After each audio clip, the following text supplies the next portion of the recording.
all to tonight's Skeptic Bible Study. I spy Joshua? Indeed, because we are starting the book of Joshua as God gets his new leading man. He begins, of course, by talking to his people, but then sends spies to visit Rahab.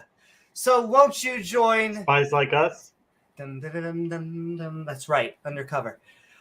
So won't you join Chase and Dan Aykroyd.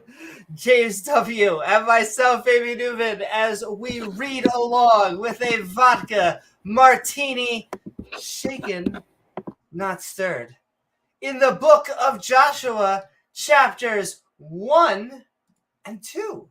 2 scoops. Oh my.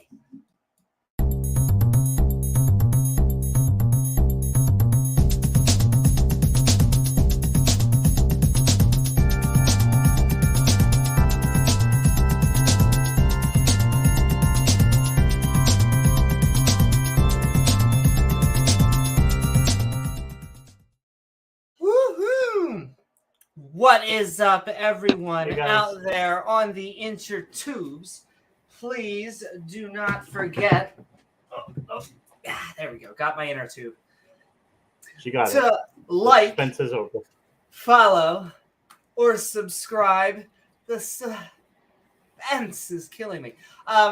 Because that will enable you to see our premieres, like the finally about to be done post-production, though they came out well. 3 interviews of Skeptic on the Street, and now more coming soon, because once I get that pipeline, Gizmo and I, we can just poo.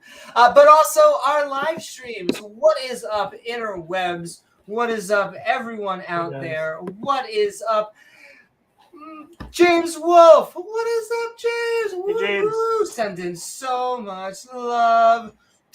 That right back at you. Sending love to XI Music. Sending love to Caterpillar and Michael Smith and everyone out there. We are having a little bit of a Skeptic Bible Study. But we really need to introduce what the show is about by bringing on our intro act, I guess. I feel like he's about to break into the industry.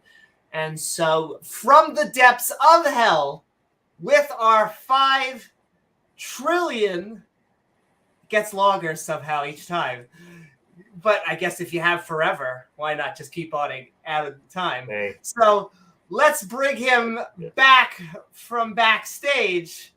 Gilbert, what are we doing here? Some of you may be new to this abomination of a study. These schmucks begin by reading each episode's chapters along with the annotations on the side for funsies. The hosts are a tiny bit special, so don't mind if they butcher or replace everybody's name with something completely horrible or stupid. However, the gibberish that spews forth from their face holes will still be an attempt at reading this book from cover to cover, which I'm sure has tons of wisdom or an insight on whether we can or cannot put things up our butt. If you have time to waste screaming internet memes at random strangers, then join the Discord. Or scream at them personally at your YouTube, Facebook, and Twitch streams. Finally, don't forget to support these idiots doing more lame shenanigans at Amy Newman's Patreon page. All right, schmucks, back to you. Ooh, thank Back you to so us. very much to us. I hope it is nice and toasty in hell, Gilbert. Lovely to have you on the show, as always. But we just want to remind everyone out there that we do have a Patreon at patreon.com/Amy Newman. We do. And it's one of the best ways to help us make even more fun content with some unique perks. But also, we're sending love, including these unique perks like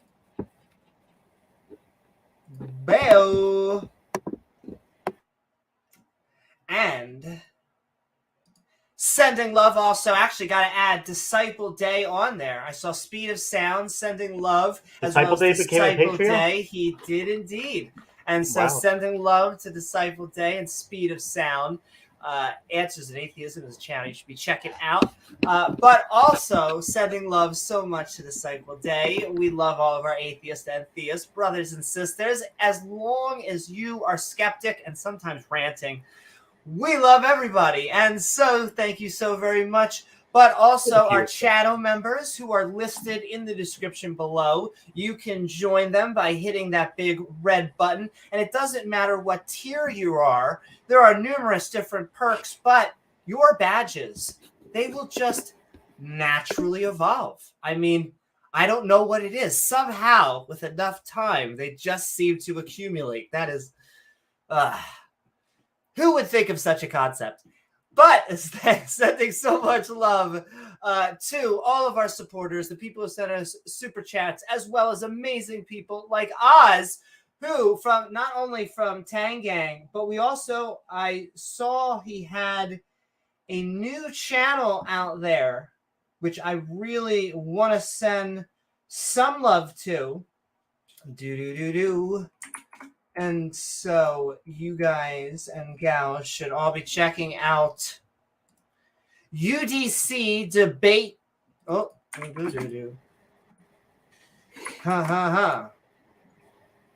There we go. You should be checking out. He also has an album out on Spotify, so and we should be on. Check that out. Go check out Oz being an amazing DJ, an amazing remixer, and getting a beat on, as well as his new channel of UDC Debates and Call-ins. So go check that out right there at Ozzy Kamikaze. But we're sending continued love out there. What is up, Sage, Ohio? What is up, everybody? We are. Sending love to Oz. Sending love to Grumpy Old Cuss, reminding us that when we hear creationist arguments, doesn't matter if it's presuppositionalist or, I guess, honest and just admitting that you believe in a 6,000-year-old Earth for some reason. I say honest, but then, when you lie to people for a living, that also kind of... Anyway, sending so much love because it makes us go, what the are you talking about? No, really. But also sending love to Diana Smith because... Thank you, Diana Smith. Well, they don't tend, the Abrahamic religions, to treat 51% of humanity like humans. Kind of like it's men and then Chattel. It's funny how that works. Sending loves to Diana Smith. Sending love to Pat Lowinger.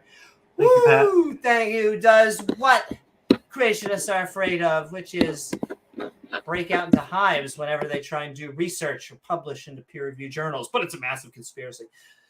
But also sending love to Dale Pastel. We are looking for empirical evidence. A lot of people, a lot of theists, especially of the fundy variety, go, how dare you? You want empirical evidence? Why are we even having this conversation? Anyway, I'm just going to jump back into my life in which I accept all empirical data at all time. It would be silly to accept anything else. Okay, fine. You don't need to look for empirical data for what flavor ice cream. that you're really into. But like, if you have a rash, if like you have like half your arm falling off, maybe you shouldn't pray about it. That's just me. I don't know. That takes so much love. I mean, sure, God could do more than any doctor could do, right? I mean, Exactly. right? Creator of the universe. I mean, between him or 911 or a doctor, I mean, who would you rather call? The doctor prescribes the pill, and then you say a prayer. And I just feel in my heart of hearts that God took it away from me. You mean like the billions of people who died from bacterial infections before the advent of antibiotics, who prayed to God, and God said, well, I'm sorry, it sucks to be you, because antibiotics, penicillin won't be available for another 50 years, so you're going to have to die. James, I'm sorry. You don't get it. You just don't get it. Yeah. That was part of God's plan. Oh, exactly. I mean, there are miracles out there. I believe they're out there. There are. You were going to tip a stripper, and you only had a single $1 bill, and you reached down and you found out you had two. It was a miracle. There was another $1.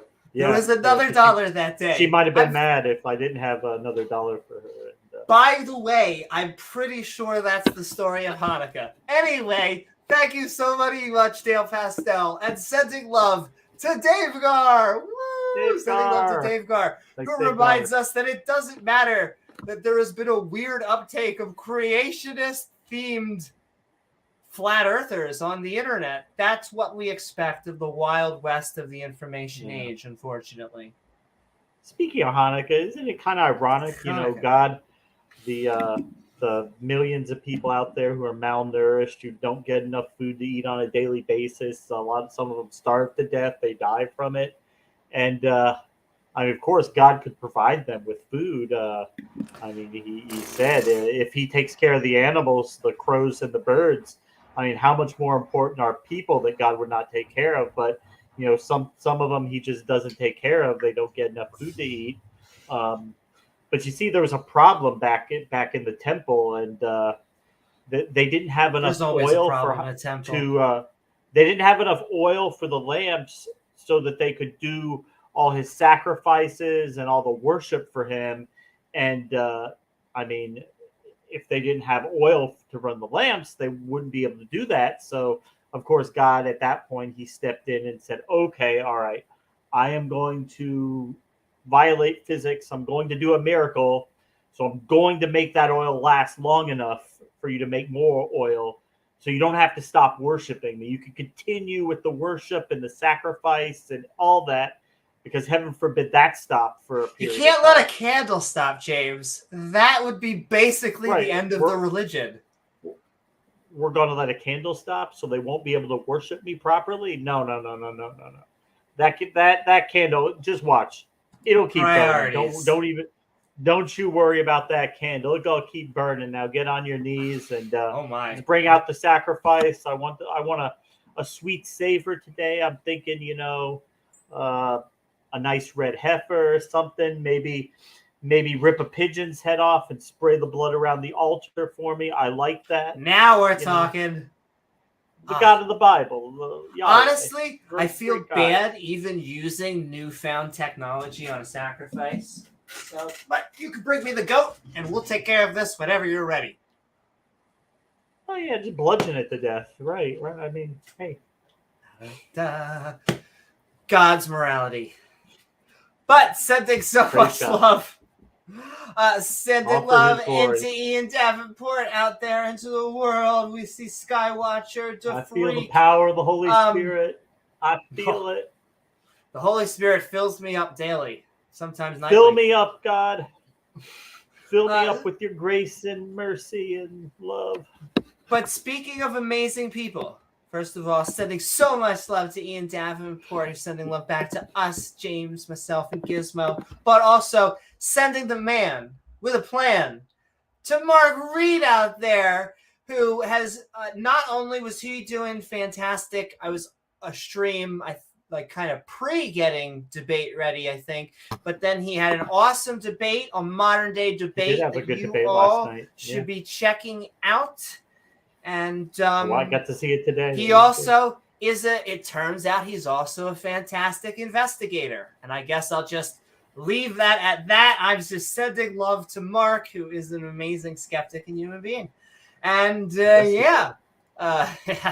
not because that person and the insults that he brings up doesn't even deserve to have that more described. You're just going to have to check out Mark Reid and the content on his channel, which he does fantastically, along with, I feel like, James, I feel like we have, like, children that we should just be so proud of. I just want to send out love to Mark Reid and Atheist Jr. and just so many fantastic atheists out there who are doing well in the world. Because, James, I don't know if you know this, but we don't have to have religious holy wars. Isn't it great? Absolutely not. And there is a huge market in this community for people who are sincere and authentic, like Mark Reid, like Atheist Jr., who are people, the people on our side just can't get enough of. It also, and I just have to say this, I'm going to keep on being elusive around the subject, but it continues in the tradition of like assholes thinking of an insult that is not an insult, and them like finding someone that describes like the word they're using, and they're just like, ooh, we should talk about what now? Because I've had it happen to me. And so it always just feels good to watch that awkward silence of feeling like, wow, maybe I should stop using this because, once again, go check out all of our skeptics. Go check out that Do debate. you have ADD? Debate. Have you ever been diagnosed with ADD? Well, yes, I have. Oh, F-U-C-U-S. What does that spell? A fantastic weekend. I just have to point that out. If you're going to be so condescending, you're going to spell something out to somebody, you better make sure you're spelling it right. You better make sure you're focused. Right. Yeah, exactly. If you're going to be that much of a dick and you fuck up, that is something epic that lives forever. I like to think that we're just spreading Satan. Though we often get this. I shouldn't say that because they'll take that as a clip, as if they don't with everything else.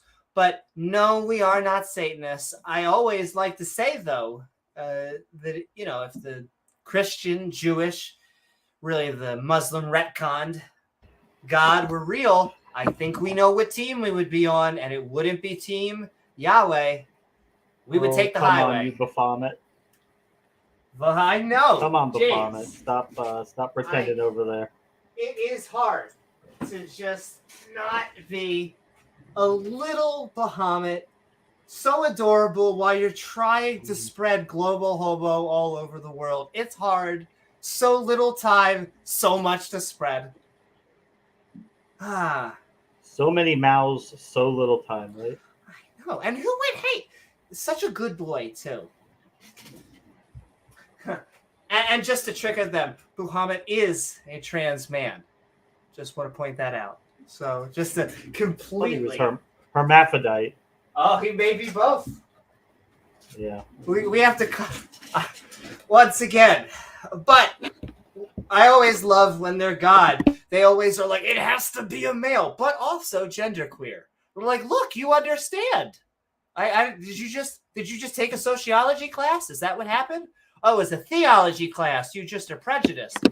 Gotcha. Well, I mean, God was God before he made male and female. So, I mean, he made that just for his creation, and he was around before that. So he transcends gender.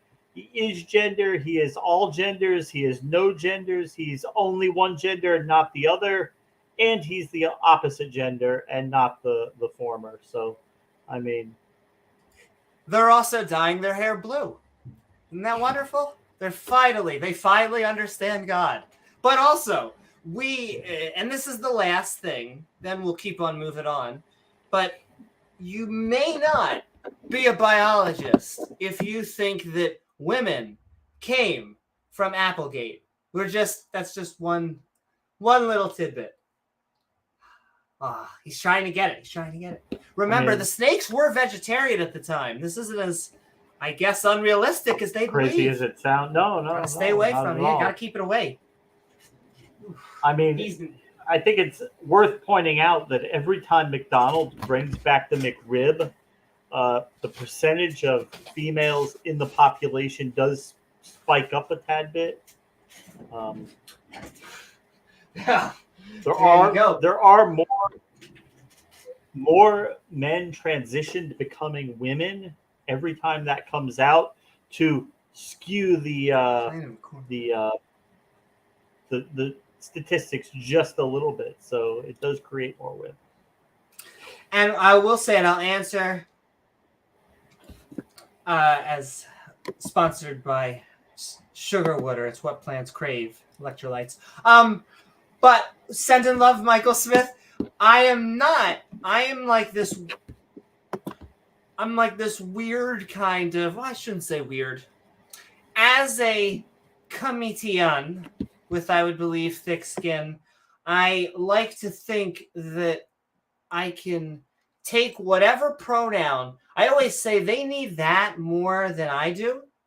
I think that people know generally. Well, you either know or you ask, or you mess up and someone tells you, in which case you now have a choice. Are you going to be an a-hole or are you not? I always give people the chance. I don't care if people want to be a-holes. And a lot of people, they then argue with me on whether I'm being an a-hole. What's it being an a-hole about being biology? Blah, blah. It's like, I don't care. Call me he, call me sir, call me daddy. Whatever it takes to get to theology, that is what we need to do. And so I kind of take it in stride.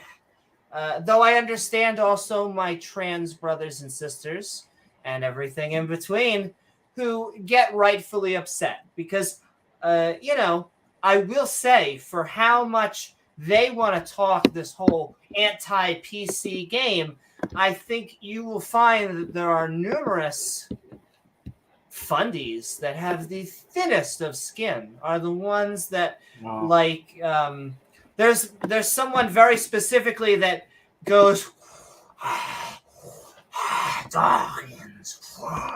that comes to mind. But Christians do tend to have very thin skin.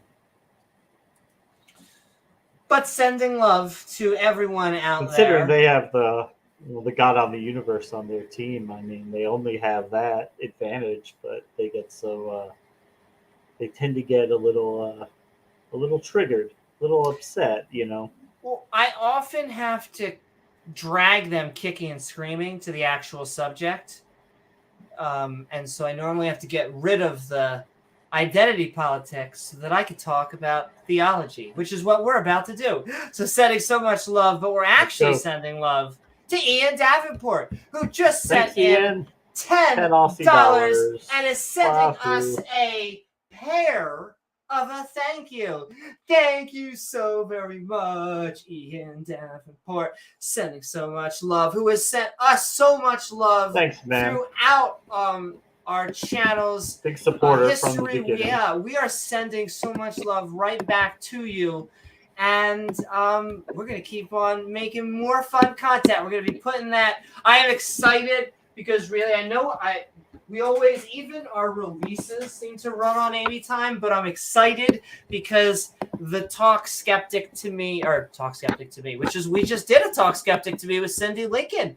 And hopefully we're going to be doing more. If you're a channel member, a Patreon, or someone with expertise in the field, please just reach out to us and we'll do more.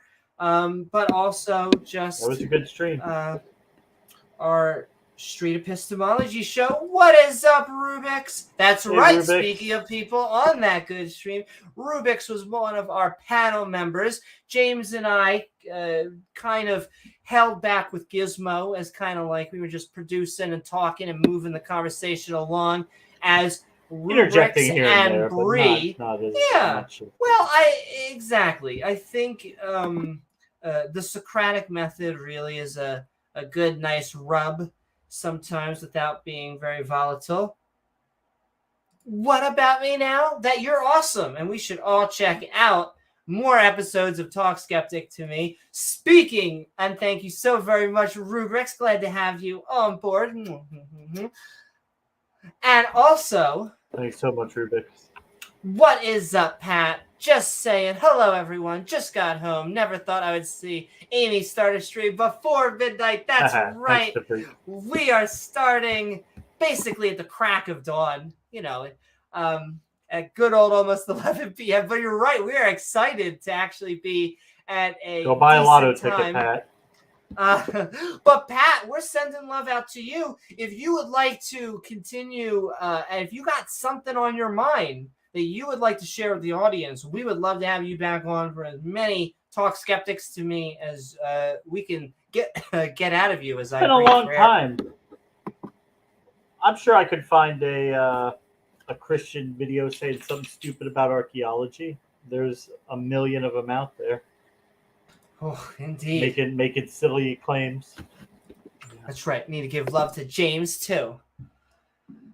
Sending so much love, and sending that love to Mark and Pat and everyone out there. We're going down the list. We are sending love to Scott Duke. Sending love to Scott Duke. Sending love to Answers in Atheism, who you guys should all be checking out the awesome weather report. He goes on a whole bunch of different, not only theist versus atheist, but he's also does a lot of genetic arguments. He does a lot of theology breakdown, kind of on, anti-Bible studies, kind of like here, right here. And so sending love to Scott Duke, the hyena that we should be, their image we should be rehabilitating from The Lion King. Still a good movie, but yes, love hyenas. And sending love to Reid, who reminds us we have a Skeptic Bible Study. That's right. It's right here, right now. Boom, boom, boom. In fact, we are reminding us that the Bible gets a little thespian. Thou shalt stab an interfaith couple in the throat. Oh, it's so romantic. Very thespian. Thank you, Reid, sending love. Thou shalt find a glory. Yeah, James, only the glorious of holes. But sending so much for his love glory. It's all for his glory. It's all for his glory. Remember, yes. It's not our glory, your glory. It's specifically, his glory. You can only find that glory too when you're on your knees. What a coincidence! It's all coming together. Fall to your knees in worship. Exactly, and that's what he said, or she said, or they. Oh my! But sending love too. Speaking of amazing, wonderful, thanks, fabulous, sending so. Michael Smith says James maintains a spine. I don't know him that well, but I do know that he maintains and sticks to what he believes, which is respectable. Sending so much love. I 100% agree. James is. I feel like the skeptic position makes us decently consistent while still being kind of open-minded to new information. It can't be a. It's a dam, but it's a dam that can open and close with new information. Well, I think a lot of people are surprised, like when they throw things at us, and we can actually, they're gonna throw like a gotcha or something, and we could just talk about it in depth. Like we pondered these things before, we've thought about them, we've discussed them, we've ran them back and forth. So, there's we don't get surprised too often by anything thrown at us that we haven't, thought about. Some of the problems with these arguments of apologetics is they are literally thousands of years old, or they'll crack open something new from like hundreds of years ago or 50 years ago. And you're like, okay. But sending so much love to Regis Rachel and Senator Cato, sending love Thank you, Rachel. Thank you, Senator Cato reminding us of the separation of church and state. Important now, as ever. That's why we all need to go out, continue to vote. Doesn't matter what country you are in. It should be secular. It should be allowing all religion, no religion. Like a menu. Sending love to Senator Cato. Sending love to James Wolfe, another amazing big supporter out there. We're howling at the moon, even though we are at a normal time. Woohoo! But we're sending love to James Wolfe, another great person who does research, makes them break out into hives, those silly creationists. But sending so much love, James. Sending love to, like we said, Disciple Day, who has been added on to our lovely roster, sending so much love. Our theist brothers and sisters. He's always been a good guy to us. Who I think he identifies as a skeptic. And hey, that's really what we're looking for out there. But sending love also into the realm of loveliness. We're sending love to Ian Davenport. We saw him out there. Woohoo! What is up, Ian? Thanks so much, Ian. Long-time supporter. Exactly. Always. I see him sending a lot of love to atheist, agnostic He's on all the channels, yeah.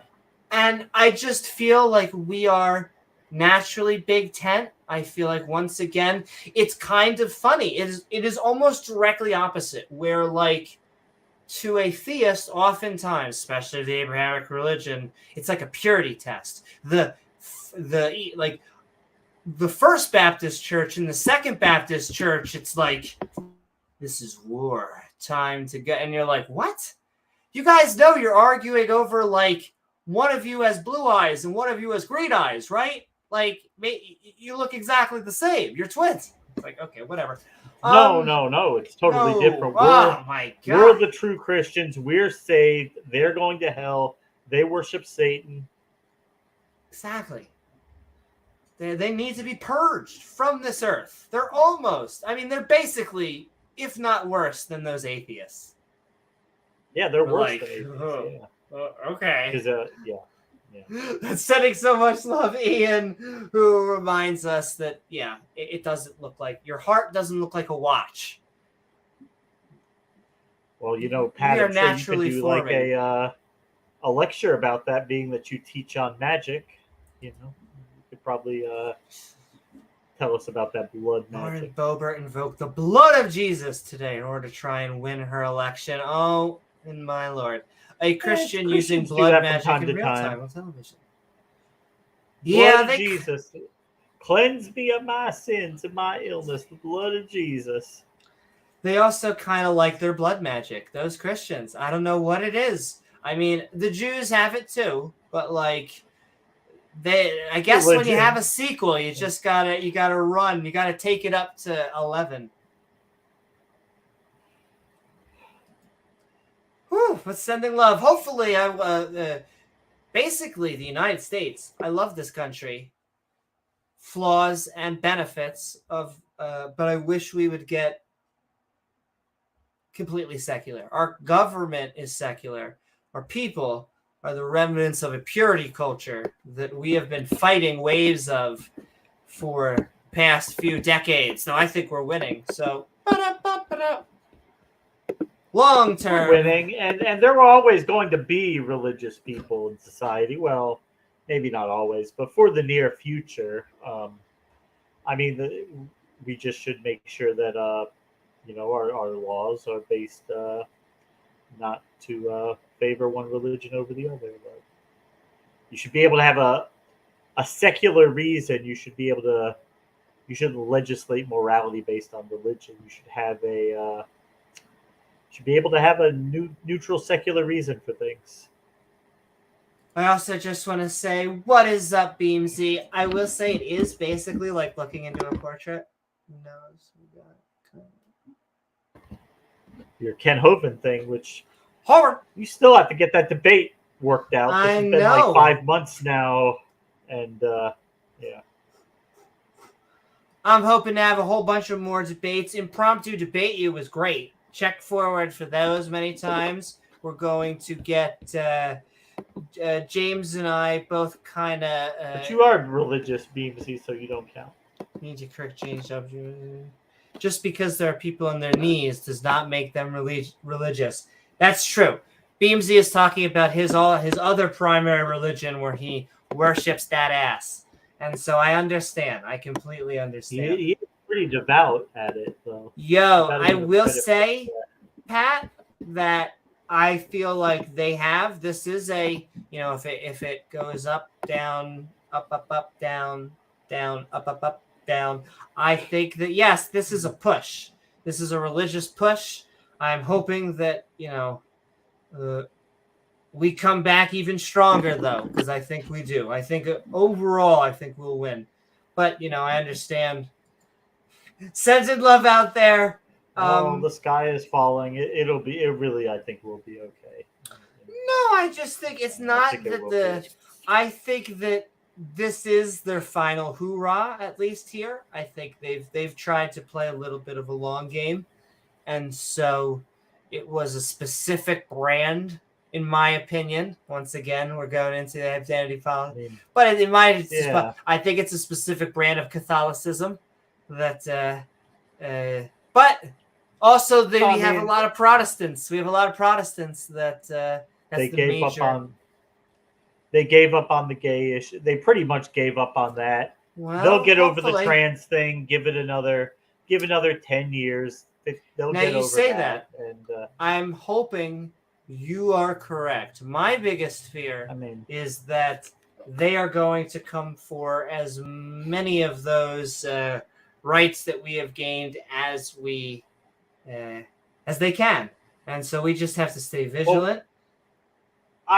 Absolutely, yeah. Remain vigilant. If they start to aggressively push back on that, then sure, yeah, we need to fight back, because you shouldn't be discriminating against people, passing laws against people based on their sexual orientation or their gender, silly stuff like that. It really has no place. I think we're on the right path, though. I think we will. No, I think overall we are on the right path. I think that it's trending in the right direction. I think that we shouldn't cry wolf, or the sky is falling. But I do think they are actively, I think Christianity and the fundamentalists, I guess the Orthodox Jews, whatever you want to call here, are making their last push. Conservative Muslims. Yes, I think it's a cultural, what they view as degeneracy, and which ironically I view the exact same thing. Like literally what I view is that they are holding on to certain traditions. Tradition doesn't have to be a dirty word. We can have traditions, but they're holding on to certain traditions in holy text that are horrific, that show the times of the day, and they wouldn't be clinging to it if it wasn't for religion. As far as I can tell. Absolutely. Are there liberal Muslims? Yes. Here's the problem with liberal and conservative and moderate, is that the liberal and conservative moderate Muslims are very loud. We're not really looking. I often hear the term moderate Muslim, but a moderate Muslim just wants to be left alone. They're not actually talking about religion. Can I give you an example of a moderate Muslim whom most people will not know that he's a Muslim? Dave Chappelle. Dave Chappelle has been a Muslim for over a decade. You probably didn't know that, because Dave Chappelle doesn't often talk about religion until maybe a tiny bit, 3/4 through his set. There you go, Rubik's knew. Some people know. He talks about it sometimes, a little bit, but it's not generally... He's not Ricky Gervais talking about religion as his main bit. And so he didn't change his name to Muhammad Abdullah, because he's because religion isn't his. It's a private thing to him. And so if you want to find a liberal Muslim, you're going to find someone who goes, I love Muhammad and I'm burning my hijab. And, you can say it's a contradiction. We can argue what way, whatever. Rashida Tlaib, Allah is a woman, she says so. That's also sending love. Also, there's also something called a Black Hebrew Israelite, which is something also completely different. Which that's is off. That's they're also hey, exactly somehow Rebel Nazarene. even further because they're not technically Sunni. They are. It's almost like Sunni Shia, and this thing over here. So. Cool. Also, I mean, if you want liberal Muslims, the Saudi royal family, who basically it's like that shit don't apply to us. That's just it's a control mechanism for the masses. You know, you think all those Saudi princes don't drink their Hennessy and avail themselves of ladies of the night whenever probably meets their some fancy. of the most secular ones out there are the princes, and also I was just pointing out how the God Delusion is one of the most, if not the most, pirated book in Saudi Arabia. So, if you're a religion, you have to use force or threaten people with punishment or death for deconverting. You're losing. Indeed. But hey, Rubix, I'm happy your mom's happy too.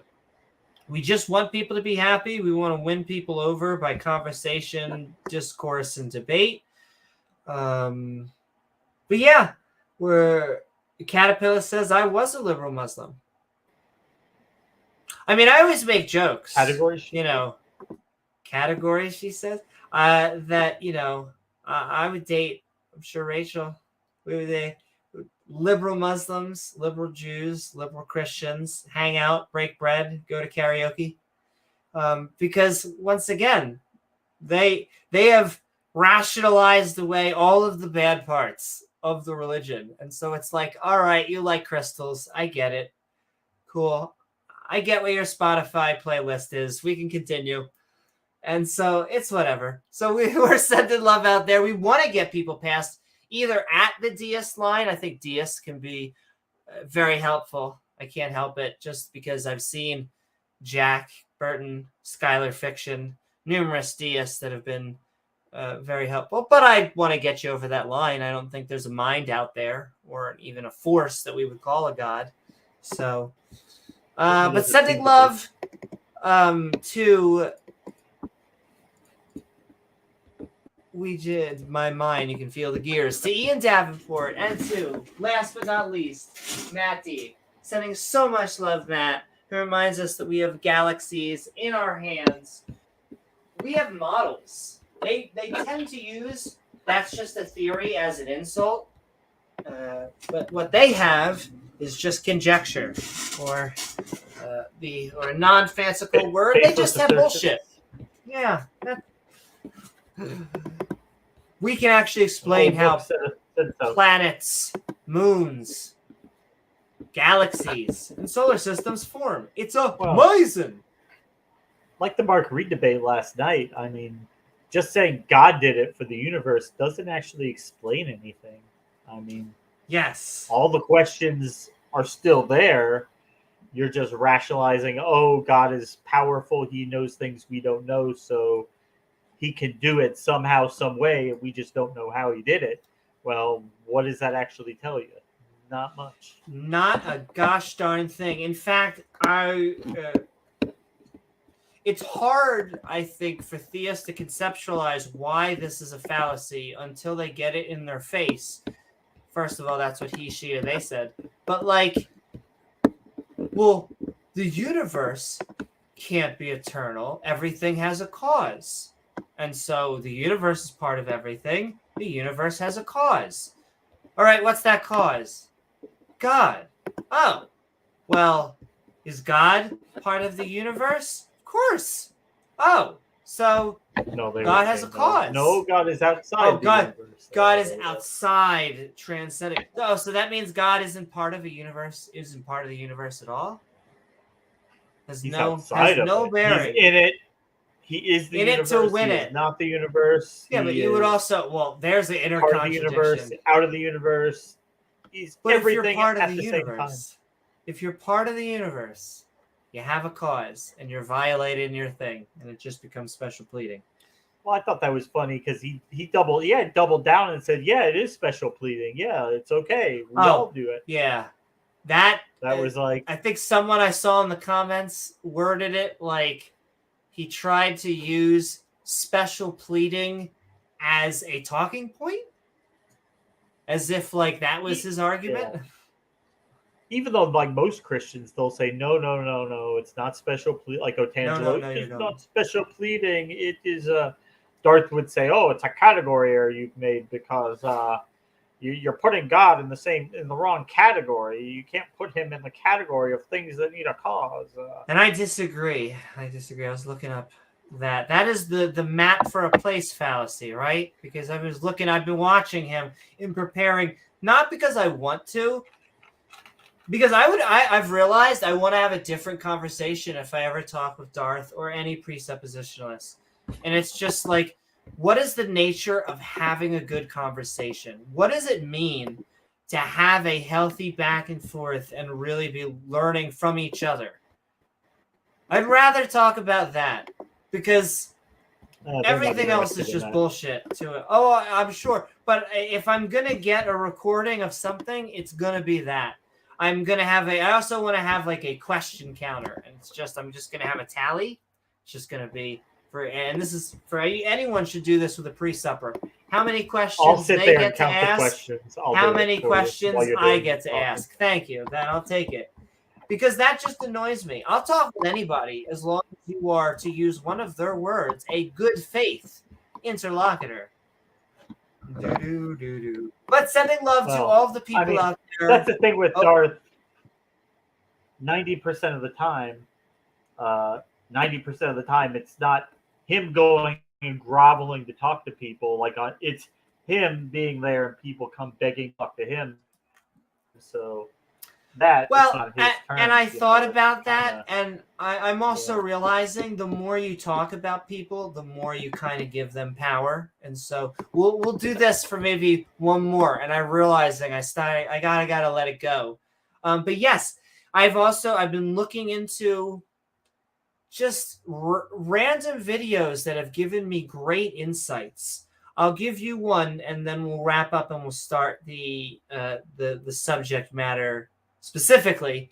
But there's three different types. Yeah, categories, you say. There are three different types of power. Okay? The first power you get through threatening, just through sending threats to people. And you see this often. If I will mute you, I will ban you, I will do something. And those threats only can hold as long as people value them as something that they're losing. So if you don't mind getting kicked, then he has no power over you. It's only if you really have to take the knee to do something. Once again, this applies for anyone, for anything. So first is just threatening. The second is manipulation, coercion. And manipulation is when you are giving a truth and leaving something out. You are possibly saying something like, isn't this amazing? This evolutionist, and to use a term that they love, which does not exist, except in their circles, creation circles. This evolutionist said, this one animal could not be found. But then the next sentence was, until we found it last year. And so as long as they are only saying the first, they are telling you the truth, but they're manipulating you because they are not giving you the whole truth. Oh, like how they'll read the first part of Darwin's thing about the eye, where he's saying how he could see that why people would think it would be absurd to think that it could evolve, but then he told you actually how it could have evolved. Yeah, exactly. They don't like to read that second part because basically it's setting up. How could this possibly, something so complex, to use one of their buzzwords? We admit it's unintuitive. It seems silly to think it could happen, but it could have happened. Well, see, you say that. To me, it's not only is it intuitive to me, it was intuitive to Huxley. Huxley is rumored to have said when he first heard evolution, from Darwin, from natural selection as a mechanism, to have responded with, wow, I wish I had thought of that. So to me, it makes complete sense that smaller things would collect over time into bigger, more complex things, that it wouldn't just poof.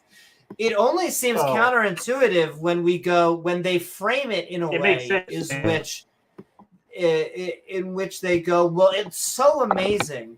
How could we possibly just throw one thing away? Would you not want to have color?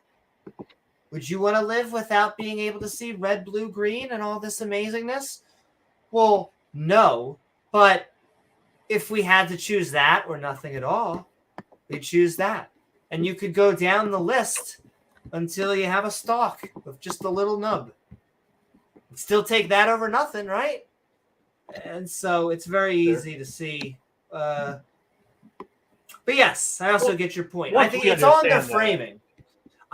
Because their framing is what makes it intuitive. It makes statements like, doesn't everything that exists have a cause? That, I think, when people first intuit that, they go, oh yeah, of course. And I feel like some people drill these type of things, but it's not until you realize that, well, you're talking about something that space-time wasn't there. So what does that even mean? Either way, anytime we can keep going back and back and back, and you'll eventually stop being able to. You can keep asking why, and eventually you're going to get to a point where you can't ask why anymore. It's just something just was, just because.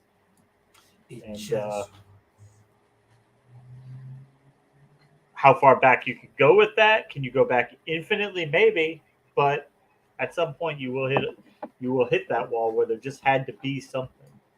Oh my God! Speaking of wall, there was something Pat said, and then I'm gonna go back into which is a horrible transition, but I have to make that joke. You had a Christian once tell me God was both outside and inside the universe, the same way I was in my wife during intercourse. I laughed for 5 minutes after he told me. Yeah, I have to. So God is fucking the universe.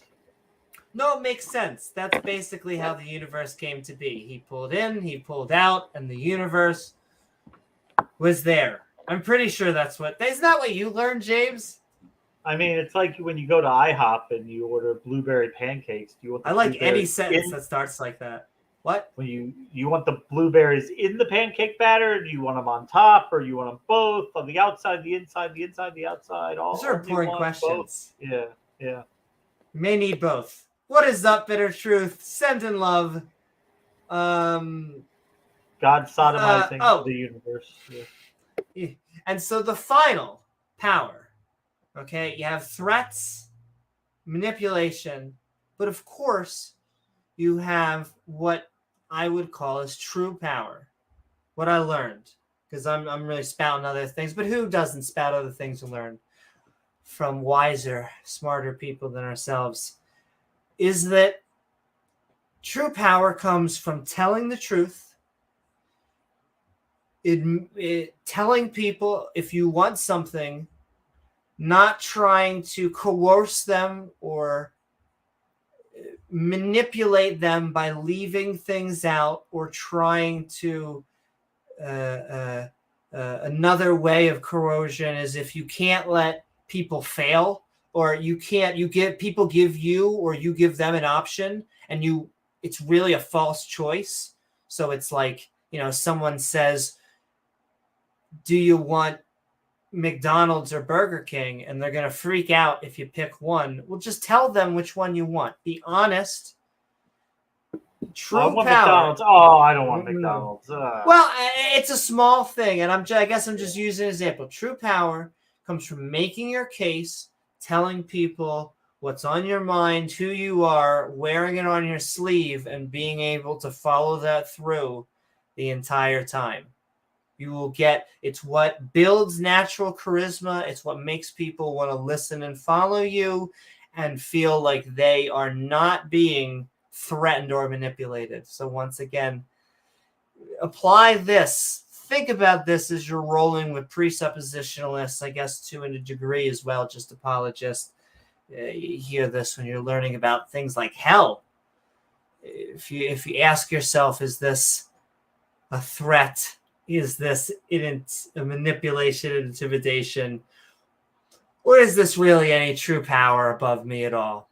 Probably not. If God was so great and so wonderful, then we shouldn't need to be threatened into worshiping him. We should just...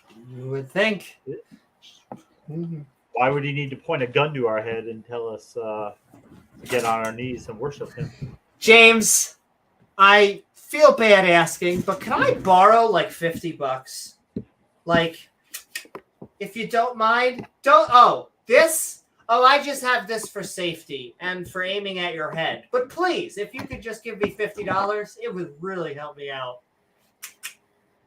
Reminds me of the video that it was like a month ago. The guy walking into a gas station down here in Florida, of course, with a shotgun. Florida man does what? I'm sorry. Yeah.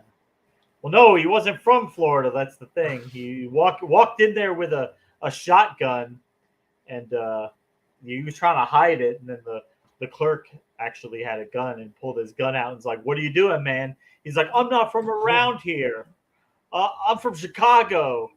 It's like, what does that have to do with you walking into a 7-Eleven with a shotgun? I mean, yeah. Me, I wasn't going to rob the place. No. Also, this still counts because it happened in Florida, but I'll grant you. Yeah. I wasn't going to rob the place. But yeah, you should probably, especially in the South or any open carry, should probably be. I want Bill Burr does. This is my how long until I've talked. He's always said you should just carry a 22, just a nice little small one. Rail me gun. No, it was a gun with a rail. I get those confused. That's right, Doorknob Head. Sometimes I just am railing people, and it just looks like I'm going in and out with a gun. Little bit different. Praise God. Praise Jeeves. Sending love to everyone out there. But with that, I think some of you, during our show, please don't forget to tag us with all your comments, questions, one-liners, all of your wisdom at James W. or Amy Newman, whether you're on Twitch, which we're about to hit 100 on Twitch. In fact, I'm going to keep on sending it in there to chat because we are growing that Twitchosphere at Amy Newman Skeptic, but also on YouTube at Amy Newman. And we'll also read out all of those fun super chats. But also, if you are new to the channel, you may be asking yourself, what kind of Bible are we about to read? How much economy is going to be in this podcast? Oh my.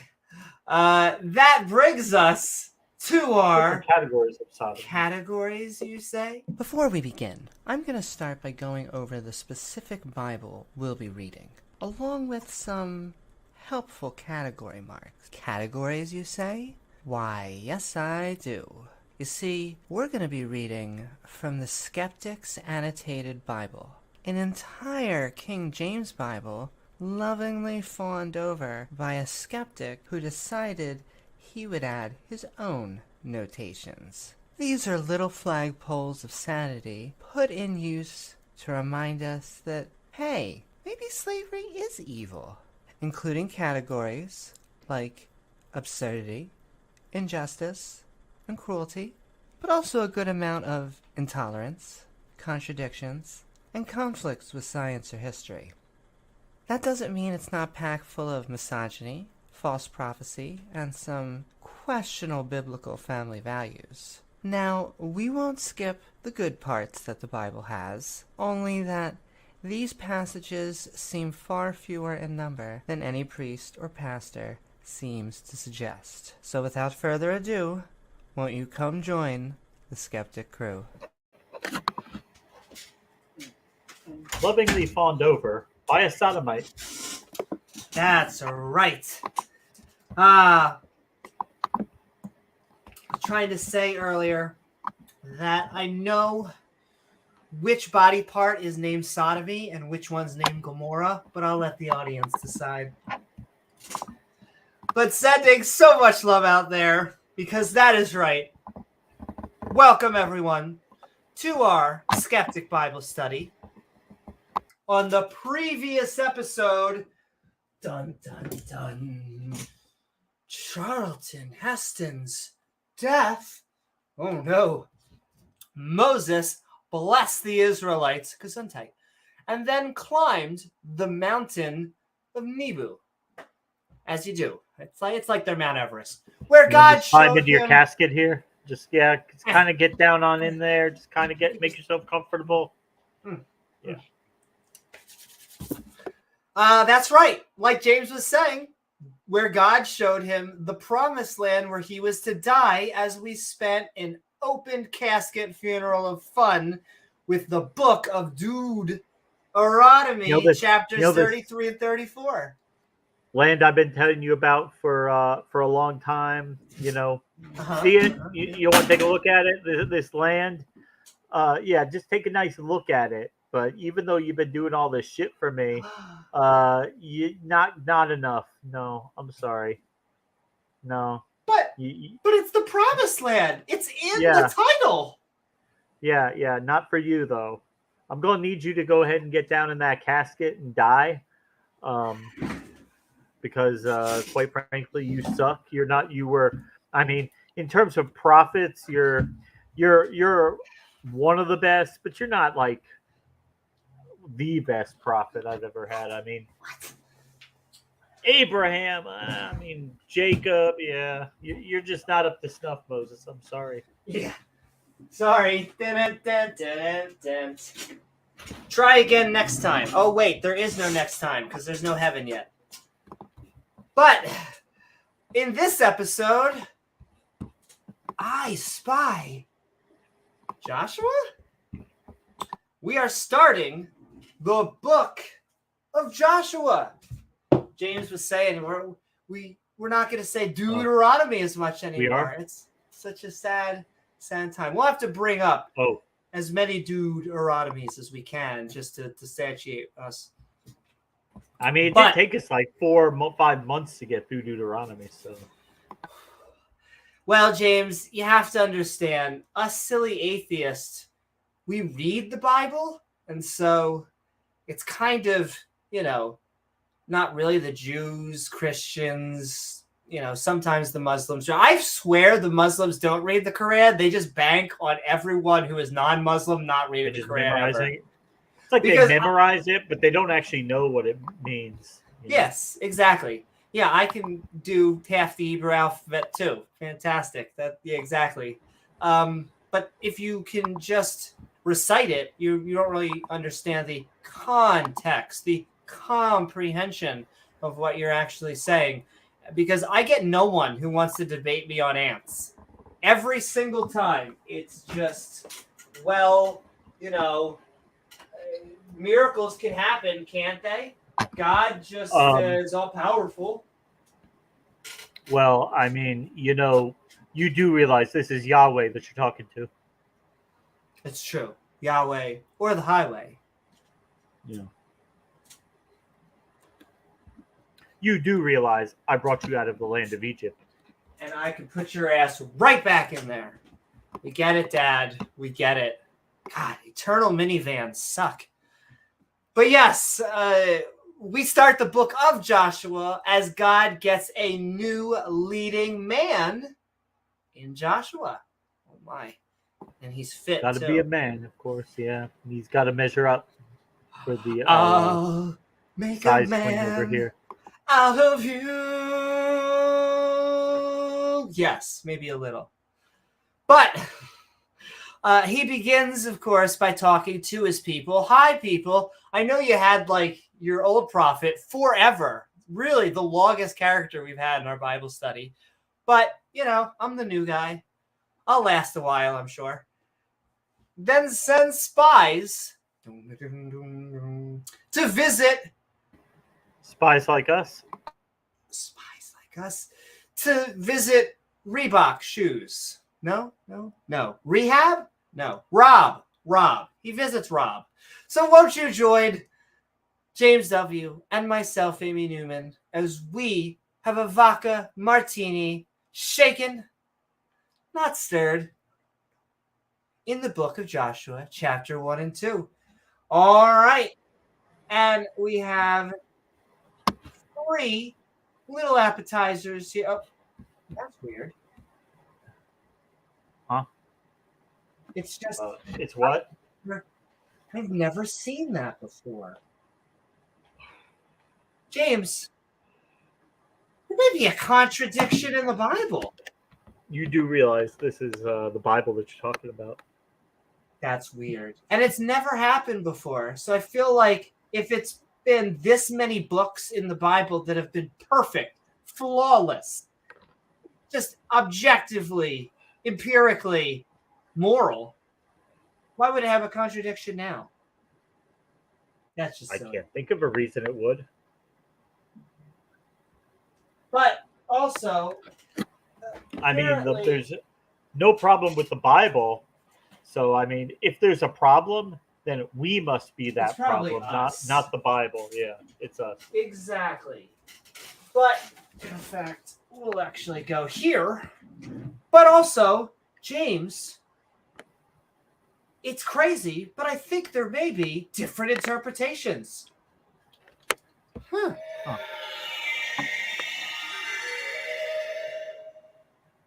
You can rely on that. Yeah, I knew it. Which one, though? I know. That's the question. Everyone else has to die, so we better figure that out. Speaking of everyone else being judged, we are talking not really the most moral guy. We're going to find out how God likes to look down on others, at least have a bit of judgment on people, because we are reading the book of Joshua. We're starting off in chapter 1, and let's have some fun. God talks to Joshua. Dun, dun, dun. Speaking of layers of love, I have to say this just because I'm so happy. Yeah. I just got through chapter 3 of my own book. I'm on chapter 4, which means if I write this chapter, I am 1/4 done my book. So I am not as fast as Stephen King, not as slow, maybe not as amazing, but I might be a little bit faster than George R. Martin. That's the goal right now. Sending so much love. All right, let's get into it. The book of Joshua, chapter 1. God talks to Joshua, which, once again, if you are wondering why theists are like, hey, why doesn't God talk to anyone? He doesn't do that in the Bible. Do you want him to do it to just you? Well, actually, he kind of does it all the fucking time. Apparently, he just doesn't do it anymore. Maybe he just used to be like a big thing in Vegas. Well, now he just he chain just smokes decided and he drinks doesn't vodka. want to do that anymore. So, I mean, hey, what are you going to do about it? He's God. Exactly. He doesn't want to talk to anybody anymore. He's not going to talk to anybody. Suck it, atheist. Exactly. God's going to just like hang in his room, close the door. But yeah, God talks to Joshua because, once again, other guy.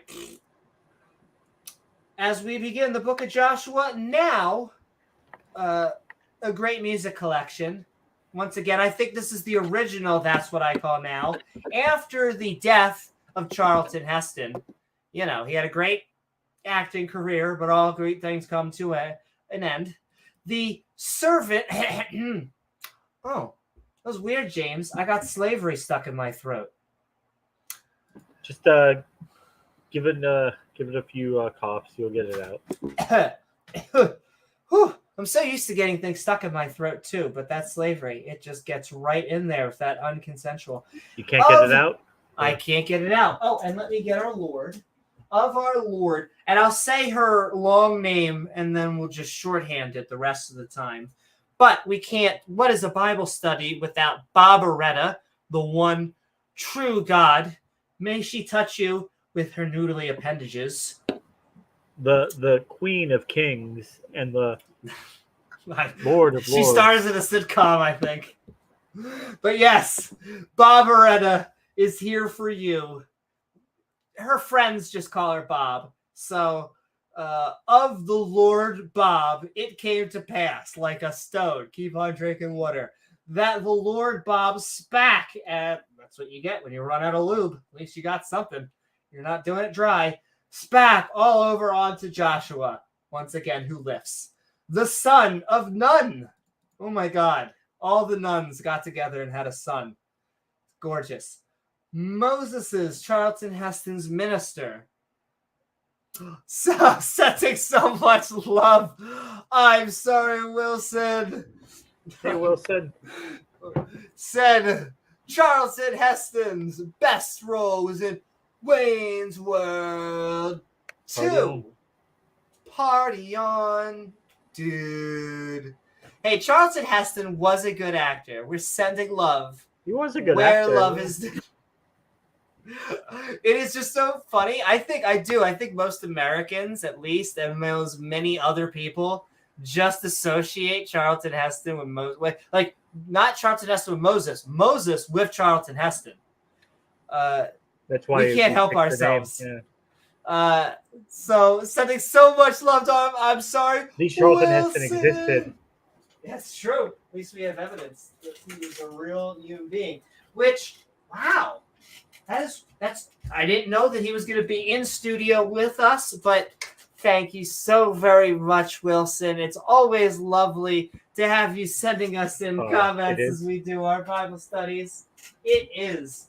And sending love to all of our super chatters, our subscribers, and just viewers like you. But thank you, I'm sorry, Wilson. Mm-hmm. And all right, we're talking about, speaking of Charlton Heston, he had a minister saying, no. He said, Moses, Charlton Heston, our old leading man, you know, that guy that was doing everything since that whole basket scenario. I think, once again, I meant to shout him out. Ari Schaefer just released a special called Jew, because he is I guess he considers himself a cultural, maybe, Jew. He's talking about his experience and upbringing, because he's really an atheist. He does not believe in a God. Where I had a main reason for shouting him out behind that. Oh, he was just talking about, you're just going to take your baby and just put it in a basket and just, hope for the best in the river. And what do you get? You become a prince. Your son becomes a prince. You get adopted by a princess, a queen. I mean, layup. That Jewish woman, she just threw that baby out there for the best, and the best really did happen.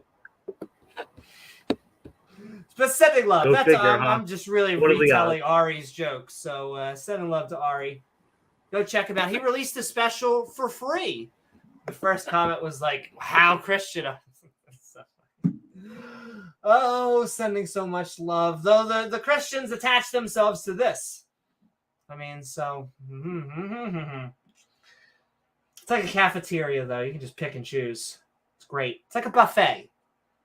You want to fill yourself up in one section. Why not fill it up? And what is up? God equals the square root of -1. I already said hi to Doorknob Head, but we're saying hi to him again because I send love to all of our skeptic brothers and sisters out there. Brad Pitt, what's in that basket? Just saw Brad Pitt on Bullet Train. It was pretty good. It's not going to win any awards, but if you have popcorn, you will be. Are you not entertained? In general, you will be. I wanted to see Wakanda tomorrow, but that's not happening. That's sold out fast. But sending love to anyone who got tickets. What is it? The next Black Panther is about to be released tomorrow. Yeah, I saw a preview for that. Yeah. Boom. It looks good, but If you don't have Chadwick tickets, you may Boseman, not but- be able to. Yeah. Sure. Well, I'll tell you, I think, and once again, I'm not spoilering, more than anything I know of the trailers that I've seen so far, but they are, I believe they're handling it in world. And so they're going to address that and pass on the torch to someone new. That is the plan because, well, money, but so also because he was an amazing human being. And yes. And I mean, when you have an actor who just does like an iconic role like that, it just kind of, it sticks. Well, what kills me, well, first of all, two things on that. I 100% agree with you. I am, as a Marvel, DC, to super whatever, fangirl, like the actors talk about all the time how like they get typecast on their hero. Like, Robert Downey Jr. is Iron Man. He is, Tony Stark. And so my favorite, honestly, I have a favorite picture of Chad Boseman is him going, it is this. Like at a luxury carpet premiere of something that isn't for Black Panther, and it's just like because it became such a meme. Now the most amazing thing to me about that is that he did it while he was going through treatment, not after, during. Right, still kicked ass. Treatment. So all I can but say he was is, a fellow comedian, but he did an iconic role that kind of defined the rest of his career. Pat Morita, the Mr. Miyagi from the original Karate Kid, Mr. Miyagi. Can I tell you? And once again, this is just me ranting, and this won't be relevant. Maybe this will be. Hopefully, this will age like fine wine. But okay, in story and mythic structure, halfway through, you have to introduce a new character. Just what it is, what it is. And so I have a character that the way I build characters, they should never be a one-for-one character because you're never going to do someone else better than who they are. But I have like hybrids. And my character that I introduce, he is a hybrid between Indiana Jones and Mr. Miyagi. And so a great kind of guy. He is a roaming anthropologist that just happens to know the old ways of an ancient art that tends to be a martial art that kicks butt. So he's an academic and a warrior. I like it. There you go. I'm falling in love with my character. Have a good night, Ian. But Ian's got to run. So good night, Ian. And I know everyone talks about their story. Sending so much love, Ian. Everyone talks about their book. But I'll tell you, ladies and gentlemen, it's coming. That's what they said. It's not coming years from now. Maybe a year from now. But I'm excited. And it's coming out well, too. I'm happy with it. It flows back and forth. Oh, I'm sure it'll be good. I'm sure it'll be. You put a lot of time into it. A lot of time. A lot of almost basically pre-production. I had a point before that. We were sending love, but just sending so much love out there to everyone with us. We're moving. Keep on moving along as we are moving and grooving in our first book of Joshua. Actually, give me 1 second to drink some electrolytes because it's what plants crave.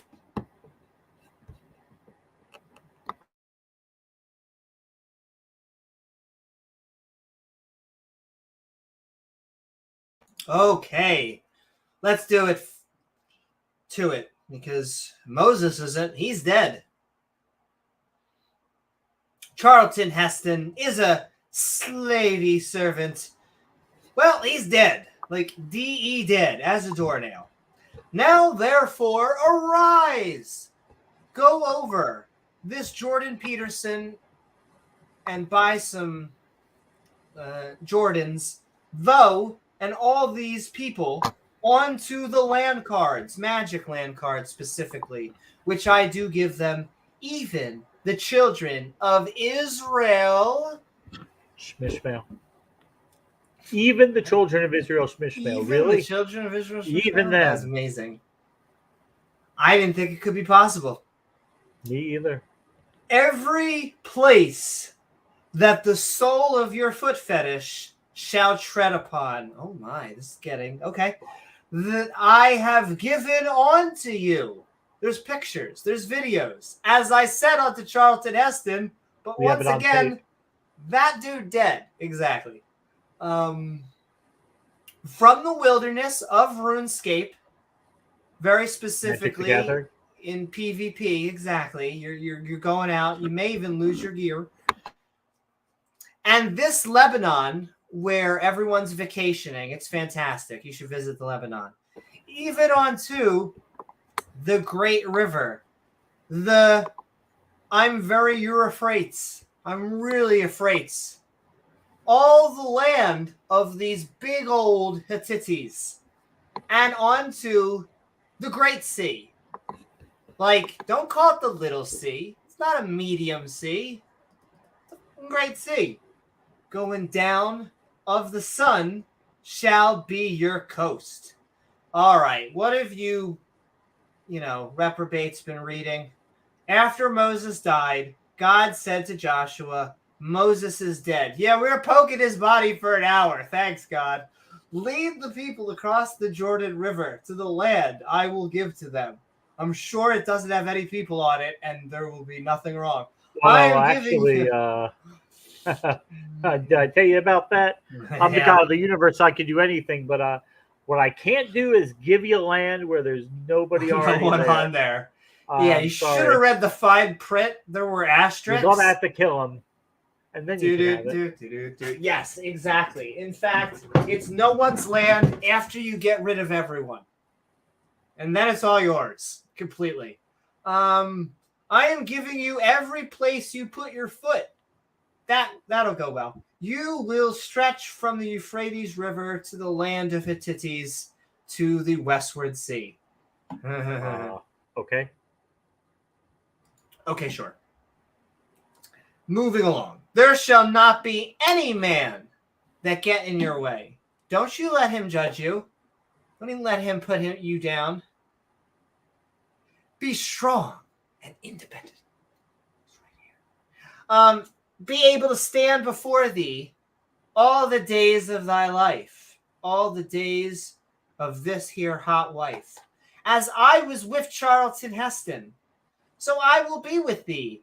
I will not fail thee, nor forsake thee. Just like I will get thee 50% off at sales. What? Just like I killed Charlton Heston, I'll take care of you too. Don't worry about it. Also, if a god was like, do what I want and then I'll let you die, I don't get what a deal. Well, why didn't you say so before? I did. All right, we're forsaking thee. Be strong and of good courage. Eat your Wheaties. For unto these people shall thou divide for an inheritance. Nothing's going wrong. The land. All those land cards. You're going to have to reclaim them. Which I swear, I double dog to mortgage swear. all your properties at Monopoly. Like someone who has already sold their house but is still renting out the property as a BRB. I'm sure this is probably legal. Swear unto their fathers, their mothers, your mother, to give them. Fuck your mother. Exactly. Only be thou someone was like, is that your who's that in your profile? I was like, your mother. I was like, I'm pretty sure it's a man. I'm like, oh, in that case, it's your father. And I'm moving in. You want to call me dad? No response. I just love that they really cannot take any gendering back. Like, they literally crumble. Once again, not to go back on that, but like, that's why really. You will call me sir. I am a sir. Call me sir. I deserve to be a sir. I have a penis, sir. I really don't think that's the right voice. It goes, "You will call me sir. I am a Batman. In fact, I think just Batman. Mister was actually my father." But yes. I have a penis, sir. You will call me sir. Call me. I wouldn't mind sucking your penis, though, sir.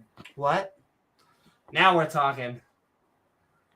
Every Ooh, time, yeah. too. 9 out of 9 anti-gay dentists are always ready for a big old fat D. I don't know why, but it keeps on happening. Guys ever talk about Valhalla? We do have to take pot shots at, like, all the other pagan non-Abrahamic. religions. Yeah. They are in for the hot seat. We can't help it. We are so Big Tent. A lot of the times we have like I just know off my head, like I'm sending love to like Beamsy and there is a secular pagan mum and a whole bunch of all that out there. And yet, yeah, I still want to do episodes on why, paganism. There is no. Yeah, well, I've dated many pagans. I look like, unfortunately, I look typecasted like I've dated many pagans, but I mean, they've all been amazing. So, yeah, what can I tell you? I don't know what it is about the Abrahamic religions that makes people so many judgmental, and then you get to good Lord, whoever dates a presuppositionalist, though they're often nice to their own inner group. I've noticed that they can calm down. Yeah. Darth on his Tinder profile, Grindr. Mm-hmm. Mark's like, I clearly heard earlier that I am allowed to call Amy Newman Daddy. Hells yeah. I feel like sometimes it's even recommended. What are we talking about? I am just going to keep on reading. We are reading the book of Joshua. We're reading the first chapter. Once again, we're learning Will you how call Joshua Matt Powell lives. Daddy? Yeah, no, I think Matt Powell calls me Daddy. I think he calls Ken Hovind Daddy, if we're really being honest. We can be pretty sure of that. What's up, Krish? Hey, Krish. Boom. We are having a Skeptic Bible Study. We are just doing what the Christians and Jews and Muslims tend to not do, which is read their holy book. And so we're having some fun. We may be a little bit here and there with the language, but we always eventually read the annotations. But we are having fun. So we gave up our land cards. We swore onto Daddy. We had to mortgage all our properties back into the bank. Oh, my goddess. We're going to have to take out another loan. We're going to do a new mortgage refinance. Only be thou strong and very courageous. Thou mayest, with all the mayo, observe gayest. The gayest. Only the gayest. Oh, okay. Well, I mean, gayest. If we're going to keep on bringing it up, then, I mean, I'm in. Let's do it. I'm just mad God destroyed Sodom before he let me have a chance to go there. I know. I could convert those gays. I'll tell you what. I'll convert them.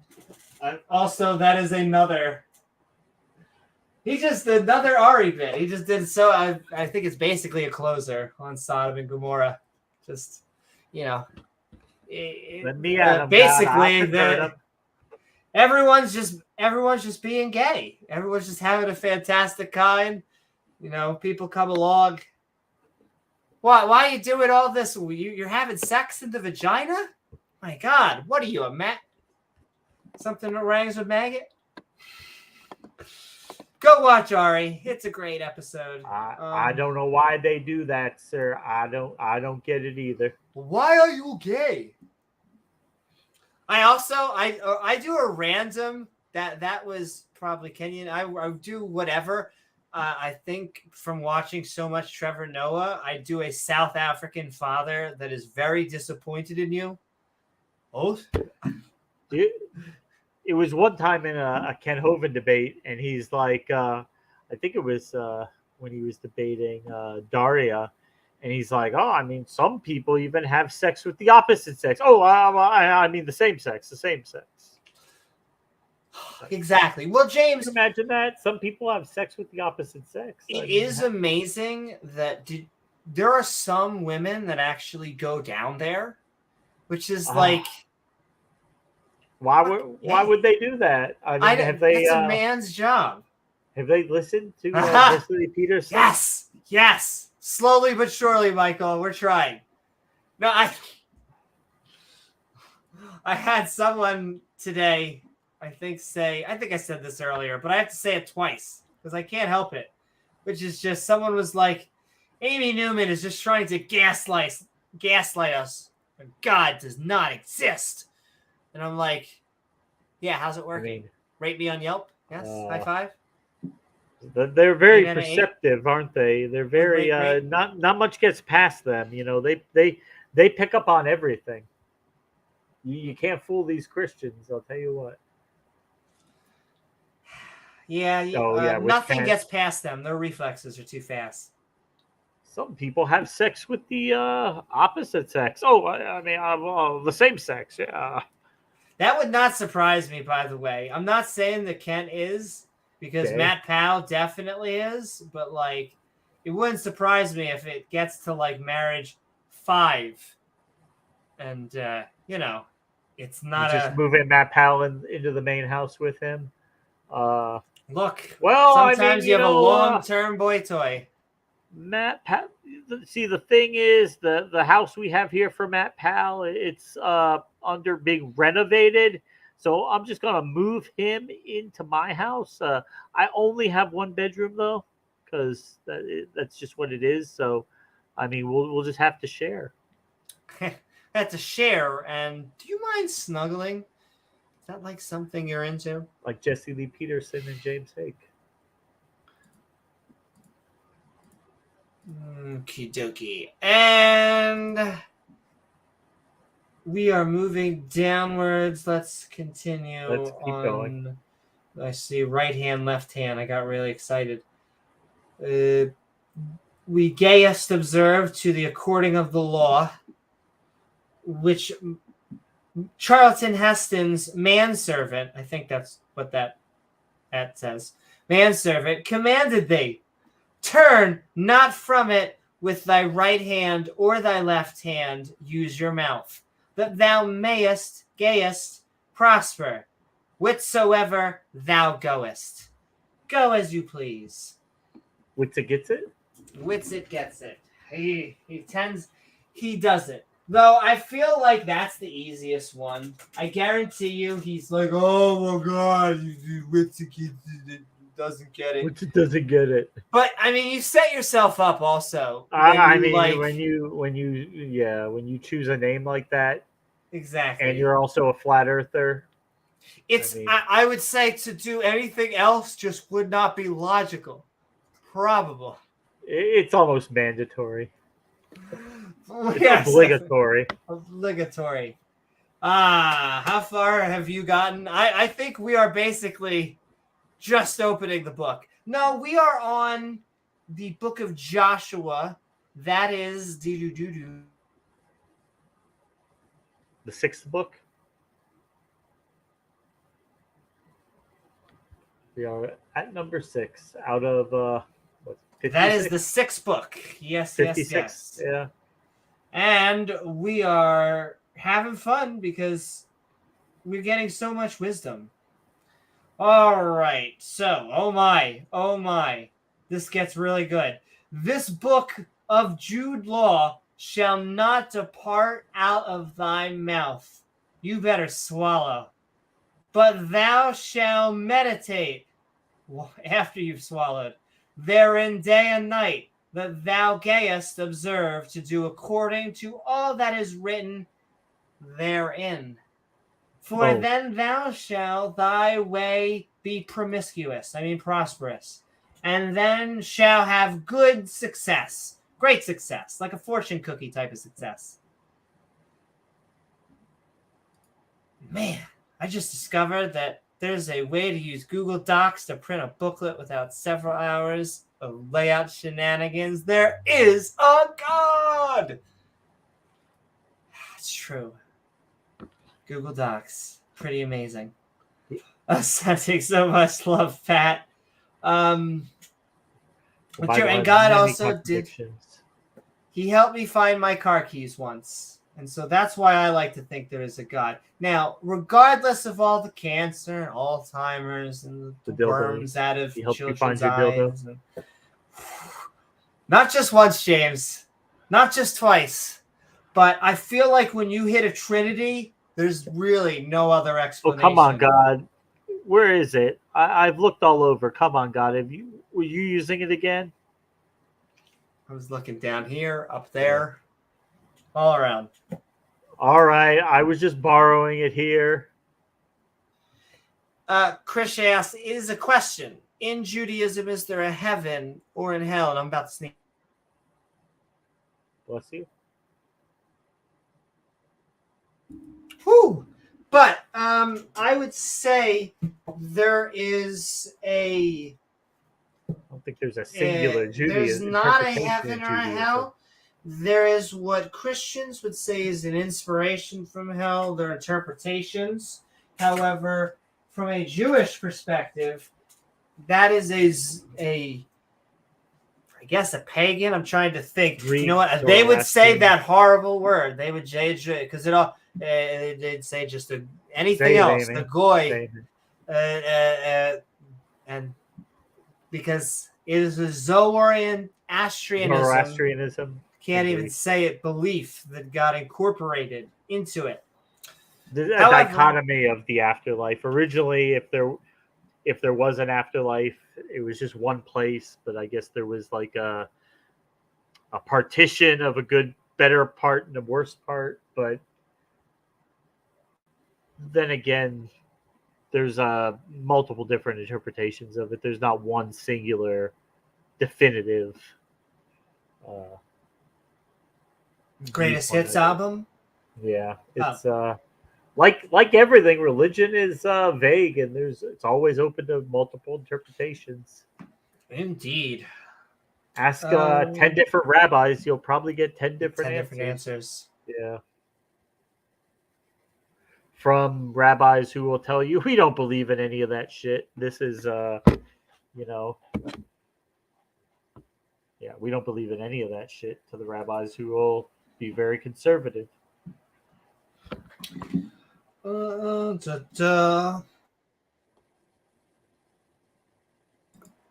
Sorry about that. It's, Book of Law Mouth. Success. Have I not commanded thee? Am I not entertaining? Be strong and of good courage, like that lion from that semi-Christian adolescent book. The Lion, the Witch, and the Wardrobe. There we go. I'll take my Game of Thrones and my Lord of the Rings. But also, we have Be Not Afraid, Thou Dismayed. For the Lord Barbaretta, this lovely lass right here, thy goddess, is thee whatsoever thou goest. She'll always be with you. You guys are forever. Like this.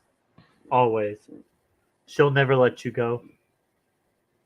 Forever and ever some more. Okay. And with that, what did we just read? That's right. Well, we said no one will ever defeat you. I'll be with you. But just like I was with Moses. Wow. Okay. I feel like you could have summed that up a little bit.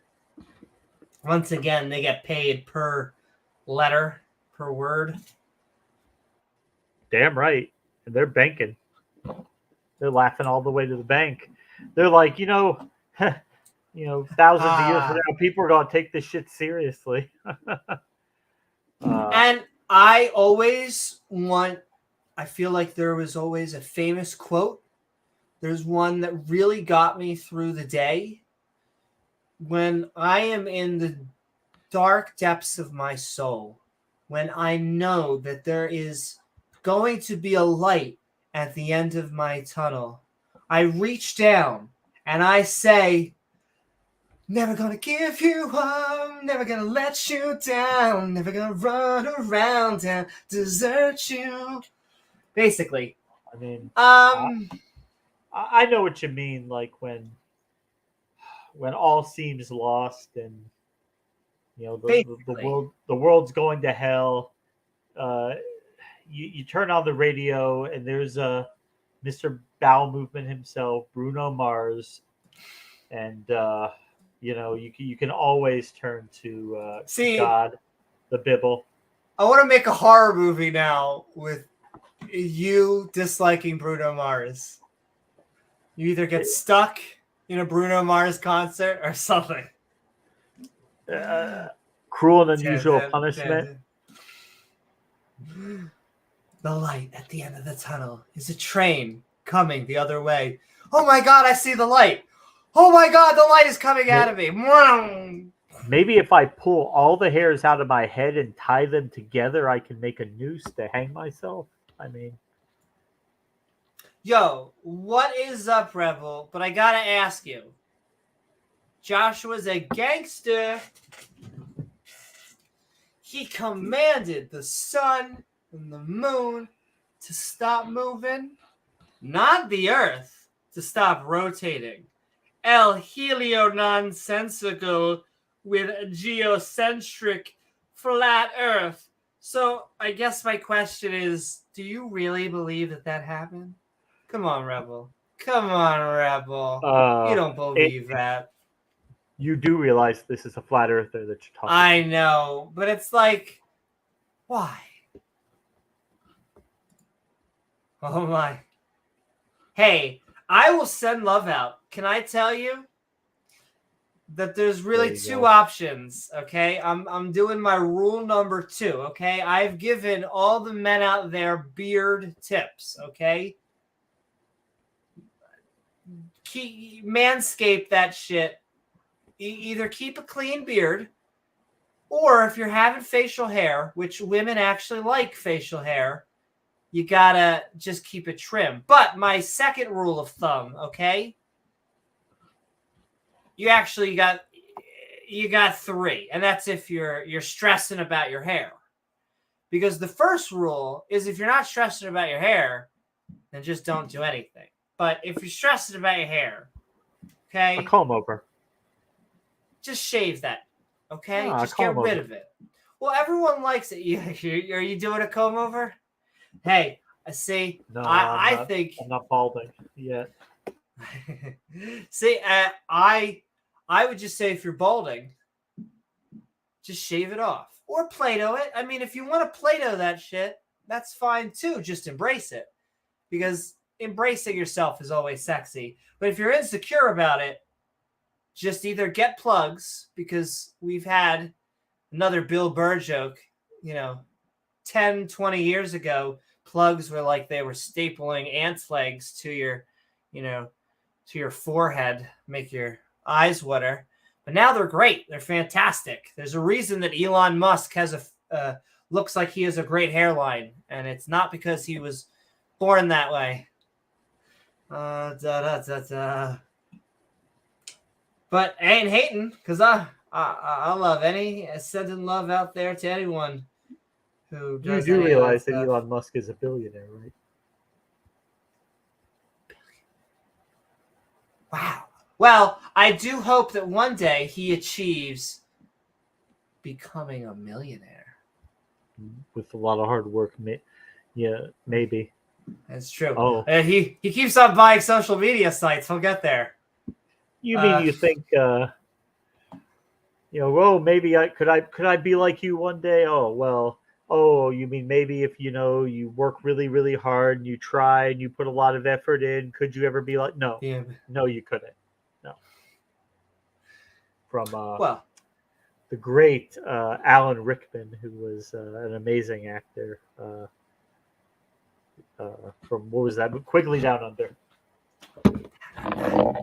With Tom Selleck, which is a wonderful movie from, it's that late 80s, early 90s, somewhere in that time span.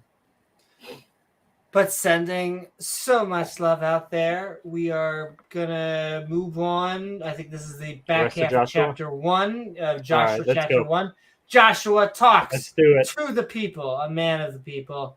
And once again, we just have one category here, which is excitement, heart-pounding action. You could tell by the Z's coming out of this man's mouth. Was that like car Those are parking action action? Z's. Yes, exactly. We're going to hopefully watch paint just slowly dry. It's going to be fantastic. All right, Joshua talks to, but then again, that is kind of the Bible. You are either killing people with Or watching paint boredom, dry? or literally, yes, it's one or the other. You are either stabbing people in the face or you're naming dukes. Wow, the excitement, kid, is heart pounding. But yes, then Joshua, the man who lifts, commanded. He's like, time for me to be kind of dominant. Like, you're gonna do what I say, Or else. or else. The officers of the people, and they're all dressed up like officers right now. They're not all cops, but they're dressed up like officers of the people, saying, "Pass through the host of a daytime talk show and command the people, saying, bring or prepare your victuals." I love victuals. For within 3 days, ye, I'm pretty sure that's what he changed his name to, shall pass over this Jordan Peterson to go in to possess the land cards from Magic the Gathering, which the Lord of your God, this lovely Barbaretta right here, giveth you to possess it. Don't possess me. It's kind of mean. Repossess you. Oh, repossess. Okay, you're gonna take it away? Naughty. No, that's from Bob Larson when people ask him like, "Oh, so you mean after people have given you thousands of dollars to do exorcisms on them, can they get possessed again?" And Bob's like, "Well, I mean, can they get repossessed? Yes. They might have to come give me more money to do another exorcism on them, but I will get them all out this time." Oh, he'll get them out. He'll scoop them all out this time. I promise I'll get them out this time. Will that be or American your money Express, not back? Visa, American Express, MasterCard. You want a refund? Well, talk to God about it when you get to heaven. Maybe he can do something for you. Exactly. Oh, James, we actually have a complaint department. Did you know? Yeah, it's almost as hard to get in touch with as Uber customer service. Yes. Oh, all those companies are a pain in the ass. They make it intentionally impossible to get a hold of anybody. Yeah, talking to anybody is almost a near impossibility. We're You got this your close money, to go fuck becoming yourself. the people on the lawn screaming, but it's true. But it's true. Also, get off our lawn. But yes, we got your money. Go fuck yourself. And to the Dave Rubenites and to the Gadsadites and to half the tribe of Manischewitz wine, SPAC, the really fit Joshua, saying, remember the word, this word, all the words. The word bird is the word, which Charlton Heston, the servant, got that stuck in my, of the Lord Maidservant. Bob, hey, wasn't that? I love that outfit. I need to wear more maids outfits on stream. It does seem to be a hit with the viewers, yeah. Saying, the Lord Bob, your goddess, she so is, hath given you rest and have given you this land of totally no other people on. Hath given you Hennessy cognac. Your wives, your little one, your hamburgers shall remain in the land which Charlton Heston gave you on this side of the Jordan Peterson. But ye shall pass before your brethren armed with big cannons and muskets. Yo, I was reading about the fall of Constantinople. Did you know that one of the reasons that the fall of Constantinople happened is because one of the inventors, or one of the first manufacturers, at least, of the early cannon, came to Constantine the Fifth, one of the Constantines, and tried to sell him the on the plans, and that basically was just asking for the funds to build it, and they could not afford his costs. And so this Hungarian / might have been German engineer went to Mehmet, went to the Ottomans, the Ottoman king, and said, "Hey, how would you like cannons?" Right. He funded him fully, and they used, it was one of the first examples of cannon warfare was on the siege of Constantinople. They used to call them the Great Bombards. They made ginormous cannons, like exactly, insanely huge cannons that would like overkill huge, It's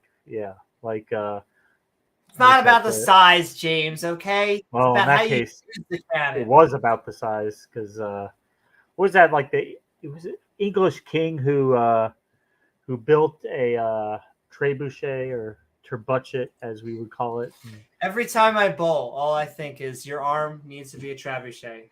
You need to just throw like this. Trebuchet. He spent like 2 months building the damn thing, and then just as he was getting it finished, the city came out and said, "We surrender." And he's like, "Well, I'm still gonna at least fire it once at you guys." So he did fire it once at him. And I also think good news, or not good, I don't know, because you say good, I don't really. When it's Muslims versus Christians, it's kind of like not even our. It's like when your team isn't playing, and so it's like you don't know who to vote for.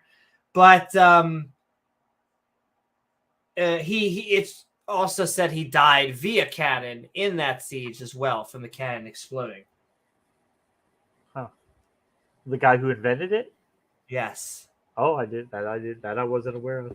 I'm pretty sure he died via cannon from it exploding, from one of those giant cannons. They still won easily because easily-ish, because it was easy to defend. It was a great fortification. However, was not well funded, and lots of things. Yes, Amy will write rebel. Oh, but I'm not. Oh, what am I doing? What's Ride Rebel? I can't help. Right, rebel. Rebel. Ride Rebel. Ride Rebel. I want to ride Rebel. Wait, isn't Rebel Mr. Cook at a State shirtless? Yes, yeah. Oh my Rebel. God, yes, Rebel does need to come on here more. I'm sure Rachel wouldn't mind either. You got two for the price of one. Maybe if you can go over there and cook some steak for you guys. I know exactly.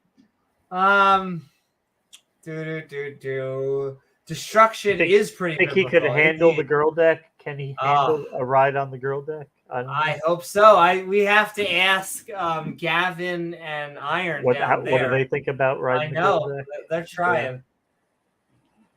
Yeah. They'll get used to it eventually. Exactly. You open up. All right. We were reading about family and Burger King. We're remaining past the land of Jordan Peterson. Until the Lord have given us your brethren rest, as he hath given you, and possessed, even repossessed, the land which the Lord Barbaretta, your God, has given thee, then ye, at least that's what his name is now, shall return unto the land of your possession and enjoy it, taste it. Actually, don't scarf it down for once, which Charlton Heston, the Lord Bob's servant, gave you. He would tell you, but he's dead, on the side of the Jordan Peterson toward the house of the rising sun. What did we just read? Joshua said to his officers, "Get ready. 3 days from now, we will cross the Jordan to possess the land God had given us." Why do you need to get ready? That's weird. Shouldn't you just be able to go in there? I mean, it's given to you by God. Why would you need to get your Well, troops ready?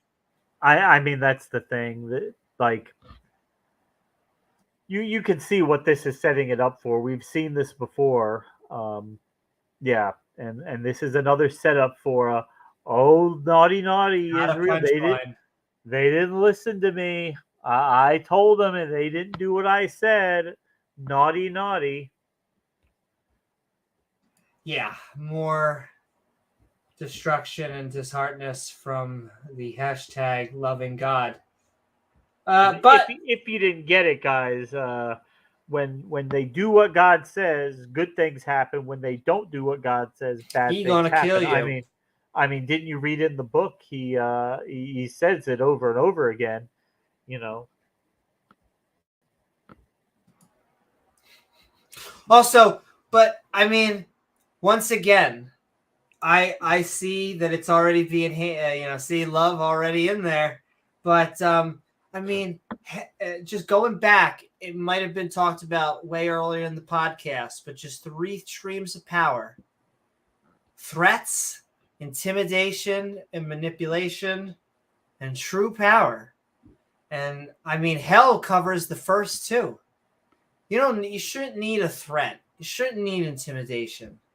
If God had true power, they'd be right here. They would they would not need a StreamYard. They wouldn't need a StreamYard link. They would join and I could add them right to channel.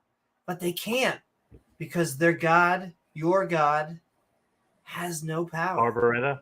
Oh. Barbaretta. And I don't mean that as like, I know it always sounds like a fedora tip. I always feel weird when I point out to like Jews, Christians, and Muslims that they're in a cult.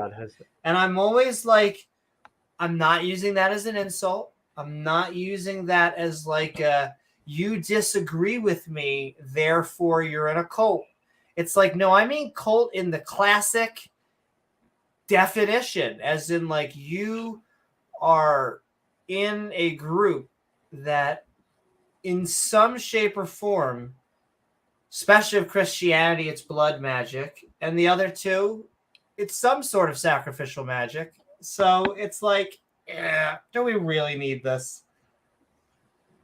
But we're sending love. That's the thing. That's why I say if God really wanted people to worship him voluntarily, there wouldn't be like a threat of hell. There wouldn't be this wouldn't be a stick, it'd just be a carrot, Yeah.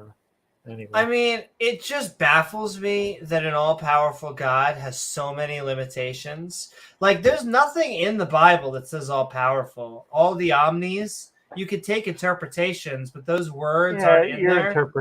Sure. It's interpretation of it, yeah. Like, if they could do anything, which is what most Christians believe, then empirically showing up in the physical realm should be like nothing. I'm trying to think. Walking a dog. They could say that he could do it. It's just he won't do it. Oh, exactly. Because he doesn't do parlor tricks. He doesn't do, personal birthday parties. He's are not a you? Magician. Yeah, exactly. But he wants a personal relationship. He wants a personal relationship. He just doesn't want to like put the time, effort, and energy into having that relationship. Let's see. Michael Scott says, I totally agree, James. Like, people have to decide at which point they're going to let God be God. Just let God be God. He's going through a phase. Send in love. All right, we're reading the last bit of this. The people talk to Joshua. He talked to them. Now it's time for them to talk back.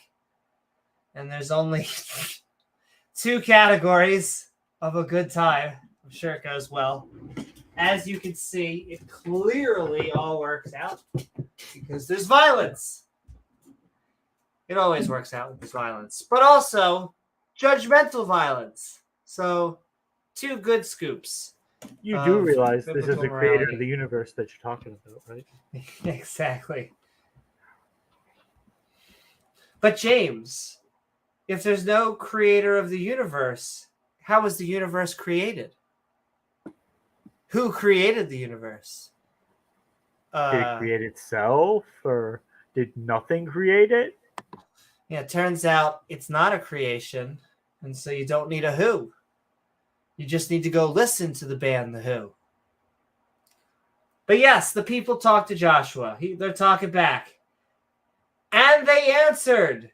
Really fit. He really does lift Joshua, saying, we're out of all of the good cuts of meat, and we kind of kvetch when there's no deli. Wait, no. That's just me going shopping. Just go to Jersey Mike's. Exactly. All that thou commandest us, we will do. And whithersoever, I feel like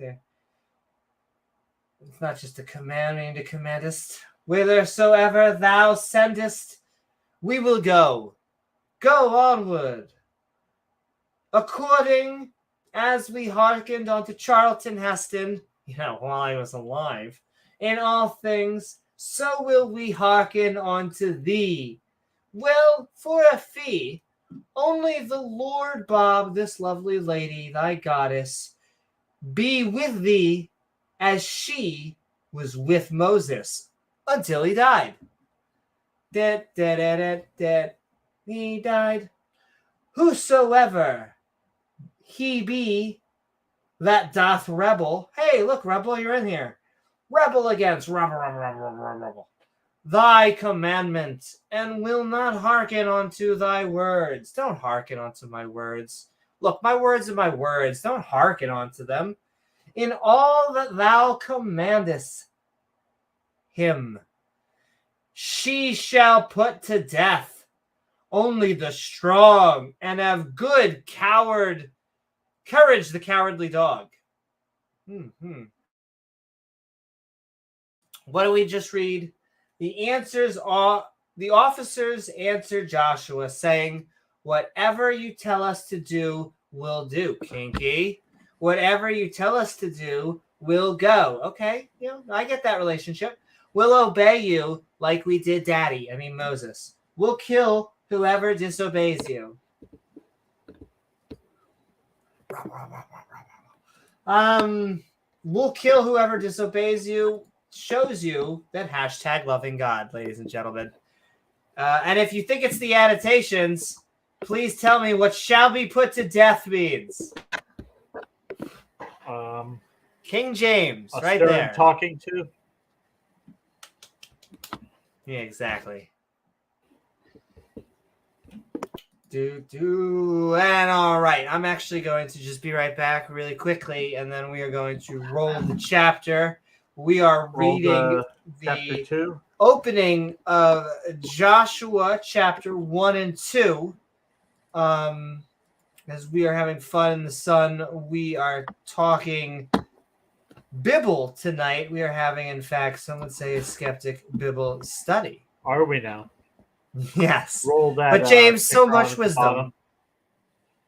Yeah, all right. You go empty the tank. What can we say, guys? You do a 3 or 4 hour stream. You got to empty the tank every once in a while. But how's everybody doing tonight?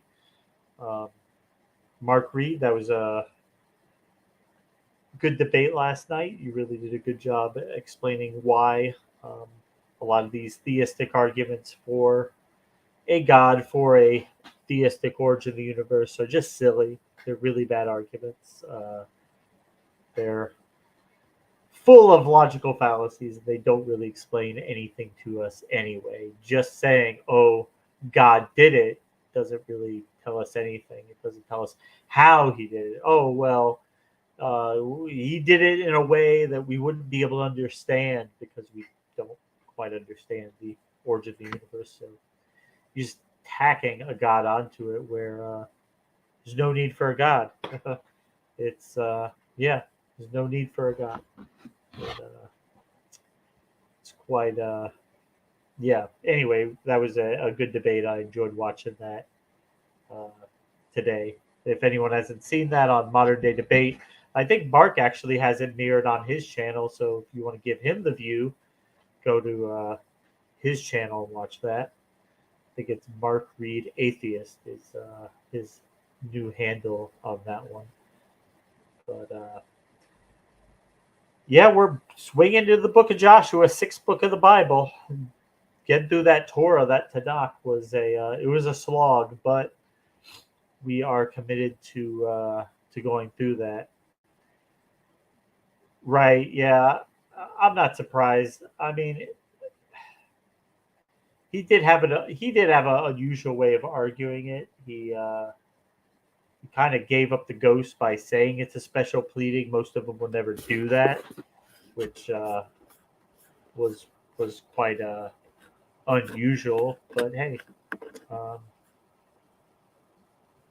yeah, most of the theists will never say they use special pleading. They do, which in a way was kind of, I mean, that moment of like honesty that, hey, it is a special pleading, but I don't care. It's a good special pleading, or it's okay when I do it, which kind of is what they do, but they would never put it in those terms because they understand how bad that sounds. That, we're making a hard and fast rule for everything except for God. Doesn't apply to him because he's special. You can't apply that to God. So yeah, you have to give us you have to tell us exactly how it happened naturally, but we don't have to tell you how God could have happened because we can't explain that. We can't understand that. We can't comprehend God. We can't understand his nature. He's too big. He's too impossible for our pathetic minds to be able to understand. Which actually, at a fundamental level, is in terms of understanding origin of the universe, the multiverse. Like I've said before, if it were possible for you to take yourself out of the observable universe, you're just sitting in the multiverse looking at what's going on.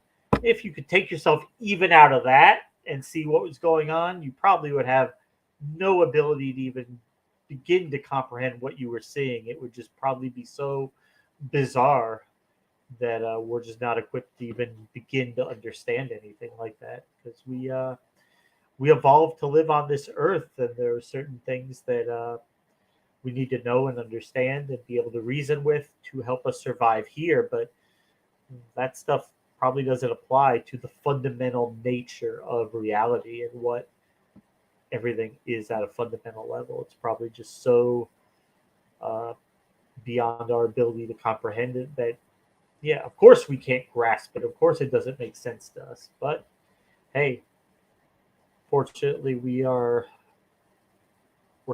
blessed in a way to be alive at a time when humans are beginning to employ the scientific method, be able to learn and ask questions about the natural world that make sense and get answers. But we still have a long way to go.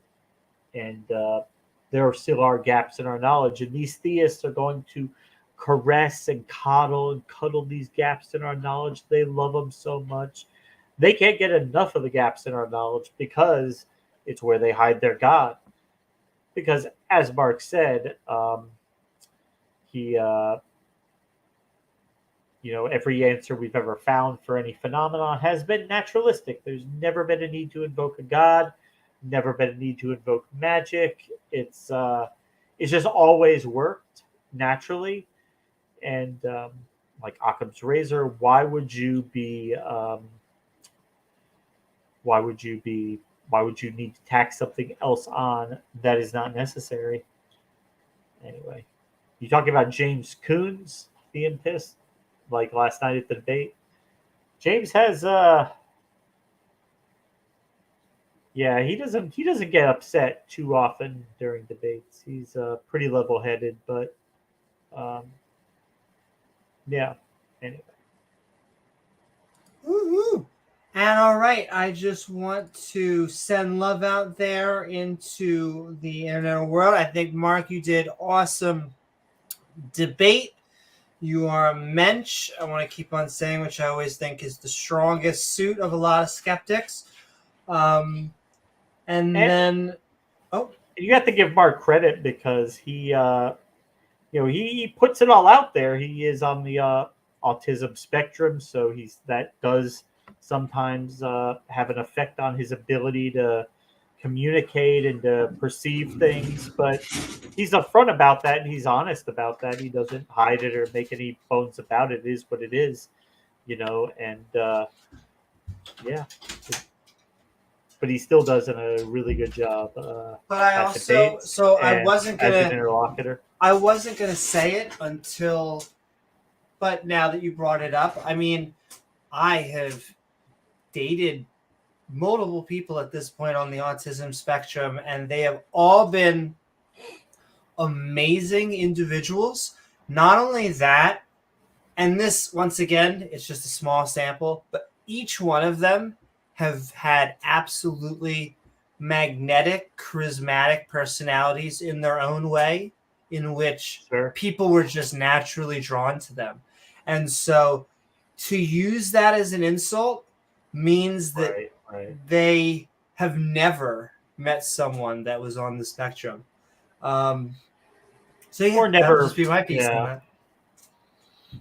Well, I mean, I'll say it, and people laugh at it, but I think in a way, like the way that the brains of people on the spectrum work, and in some ways, it's actually more efficient than other brains.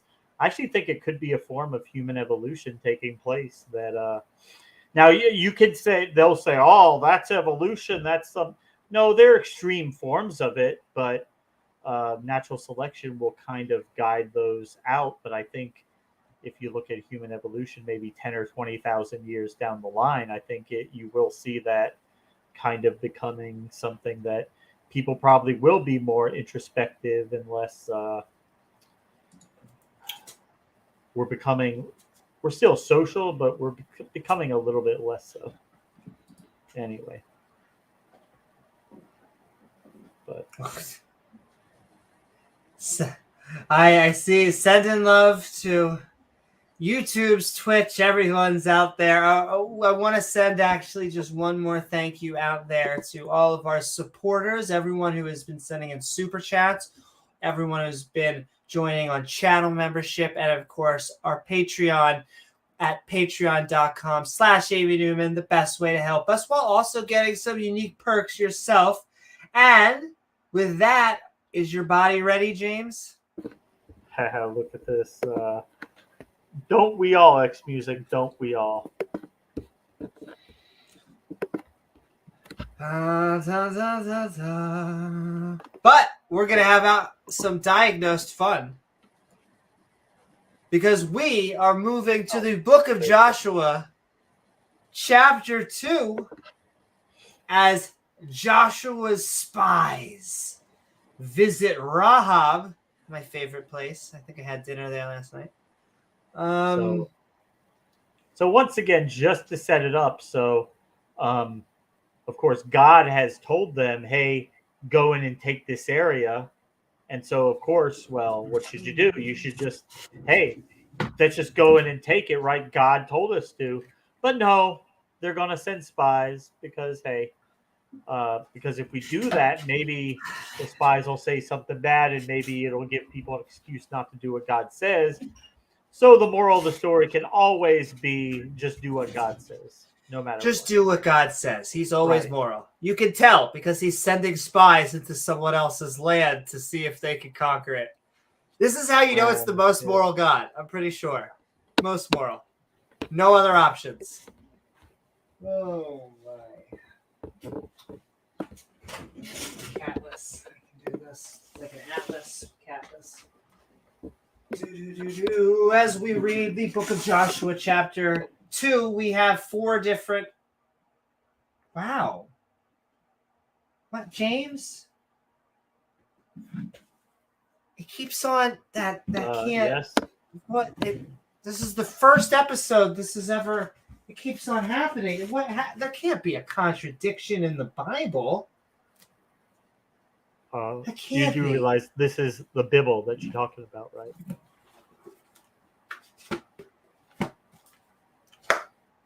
Whoa. All right. But we also have, of course, some other great categories. It's the turd of God, Amy. Oh, what is up? Good day, Hill Hugger. What is up? What is up, Dave Gar? That's right. Spies. Cool. I like this part of God's plan. It's about time we have a stealth mission. Everyone, it's easy, to just barge right in there. This Metal Gear Solid. Snake! Yes. But, of course, moral of the story, that's the correct answer, is to just barge right in there. But they're not going to do that because the moral of the story has to be that, oh, look, they didn't listen to God. God told them to just go in there. Why do you have to send spies? Like, isn't this God? It makes no sense why they would even bother sending spies. The only reason you would do it is because, according to the story, it's a better story if they don't do what God says, and then sure, they get egg on their face. So, of course, hey, because none of this shit ever happened, but it was written by people who really wanted people to listen to God and obey this book. So they keep writing stories about people not obeying it, and then bad shit happens to them. So, hey, moral of the story: obey the damn book, right? And speaking of obeying the damn book, apparently they're going to tell us about sexy time rules. Once again, a hot hit. If you're not going to have violence, you got to have a little bit of sex. But, of course, they have a whole bunch of family values.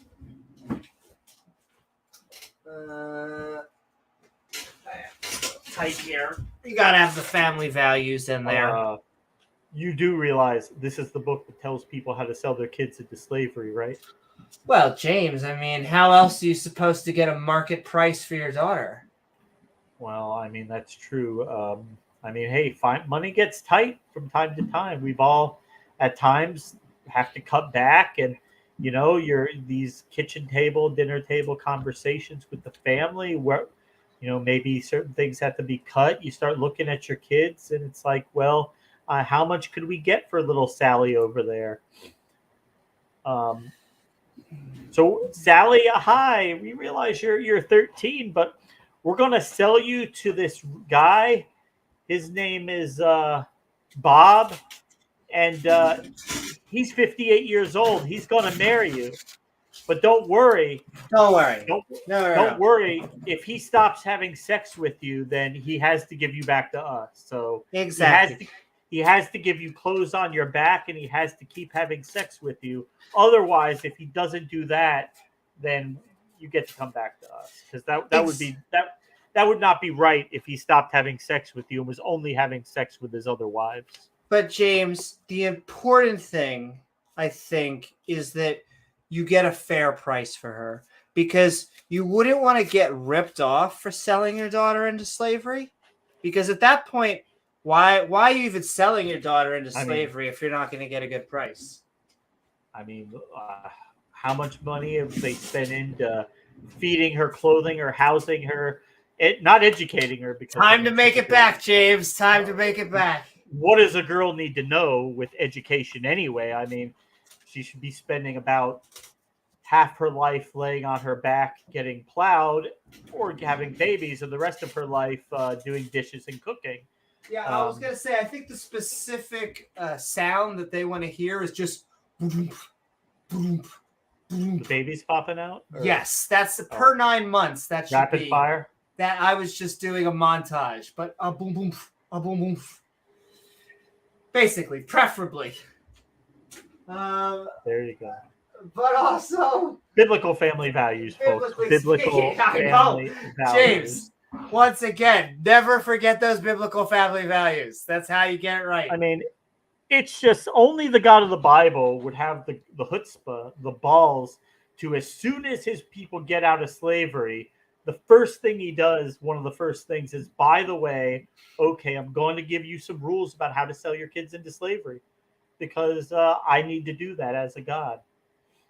And as I said before, if you do that and you're a God, you suck at your job. You are a terrible God. Like, really. You had one job. Yeah, you had one job to be not an idiot, not an asshole, and you completely failed at that. You are like Jared from Subway, who had one job to eat fucking sandwiches and make millions of dollars, and you had to fuck that shit up Well, somehow, apparently some he had way. one. He had a job not he should be doing. Oh, Jared. I mean, seriously, Amy, imagine that. Like, okay, you eat sandwiches, you make like $1 million a year. I mean, who would how you could go and mess that up? I don't know, but I mean, hey.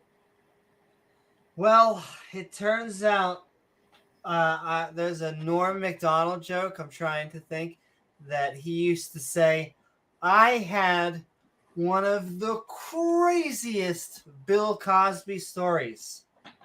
Now, not even in the top 10."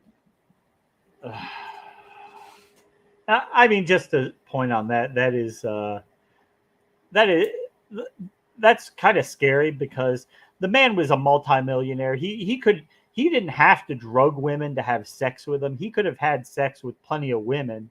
If you're at that point, you're drugging them. Then that's just because you're into that. You like the fact that they're not consenting and that you're. That's just a dirty, evil kink at that point. That's scary. All these guys are kind of evil bastards, but yeah. Da, da, da, ba. There you go, Marshall. Jared started in career the same way, trying to get into smaller pants. God It's damn like it. Ralph Shorty, the conservative Republican politician from Oklahoma, a married Christian man who is serving 15 years for being caught with an underage male prostitute in a hotel room. Yeah, or as they say, the biblical way.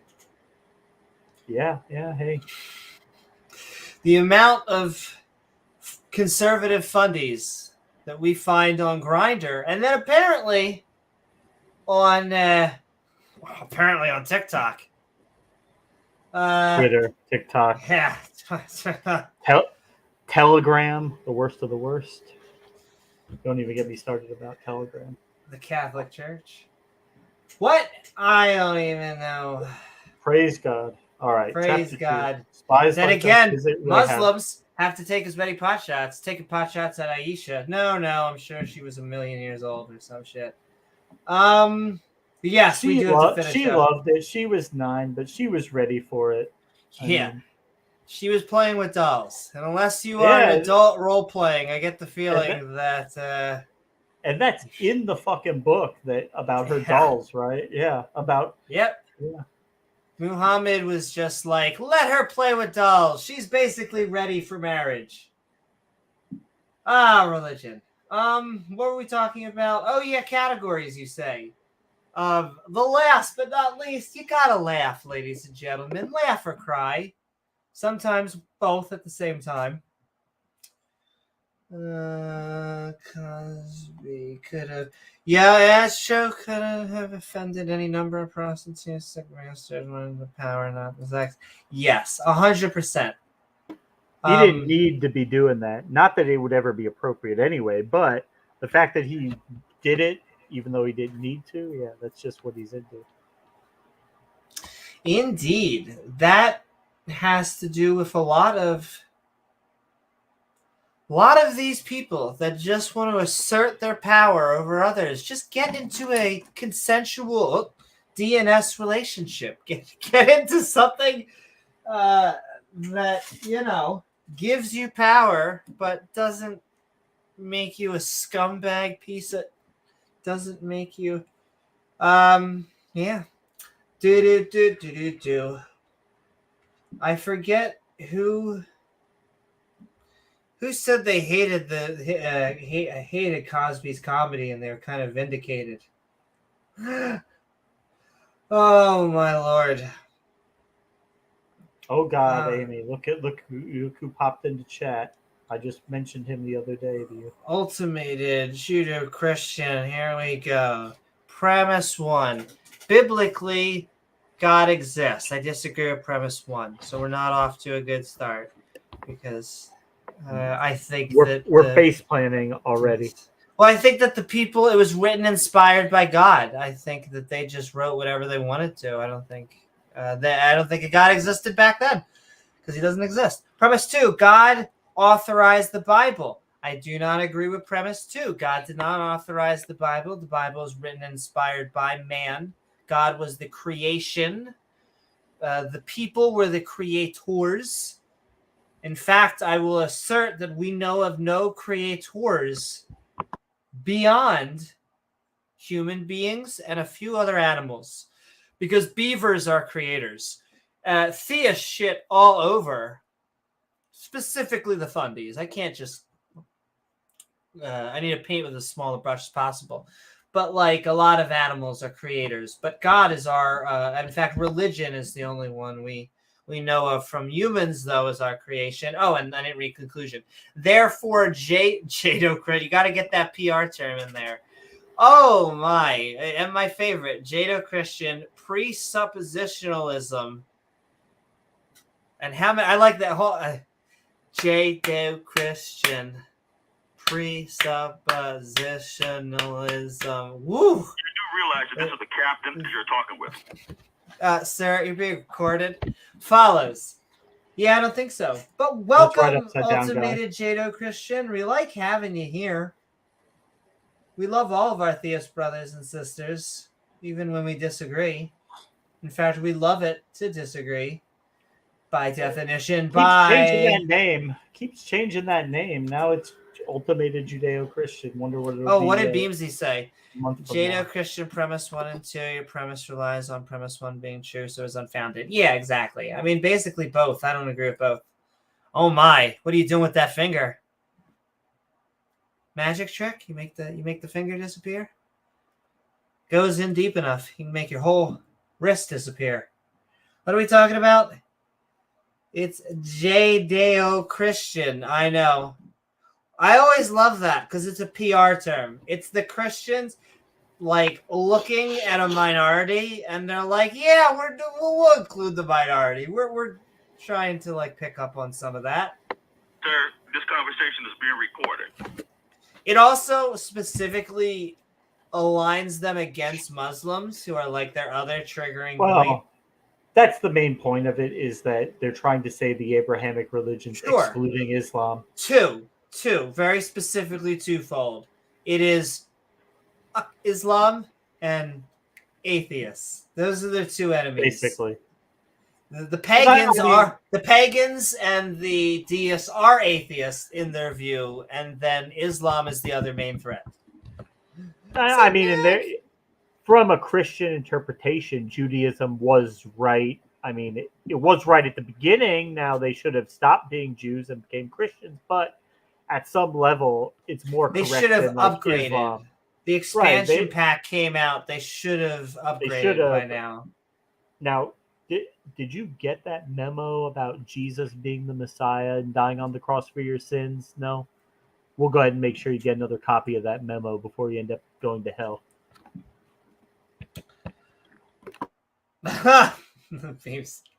Beamsy. That's right. We do lovingly have mods on you can all platforms. Them on both. Though we don't have any mods on Facebook or Twitter, ladies and gentlemen. Well, I don't know if you can be part of the. I don't know. That'd be interesting. But you can, and we're looking for more people on Facebook. You have to pay on Twitter. Oh my gee! I think love Elon Musk. This is my opinion. Once again, and maybe it'll be the exact opposite, and this will age terribly. But I think Twitter's out the door. I don't know. Maybe I'm just biased and all my thing, but my lordy, I did not like Twitter to begin with. My joke is always, and we're on Twitter right now. Once again, I'm complaining about it while we're on it, but like, and maybe I have to relog in. It's saying we're on 4 platforms. Maybe I have to. Oh no, it says you are live. No, it says that we're on Twitter. Yeah, we're on Twitter. Okay. But like, I don't know. I there's a reason that like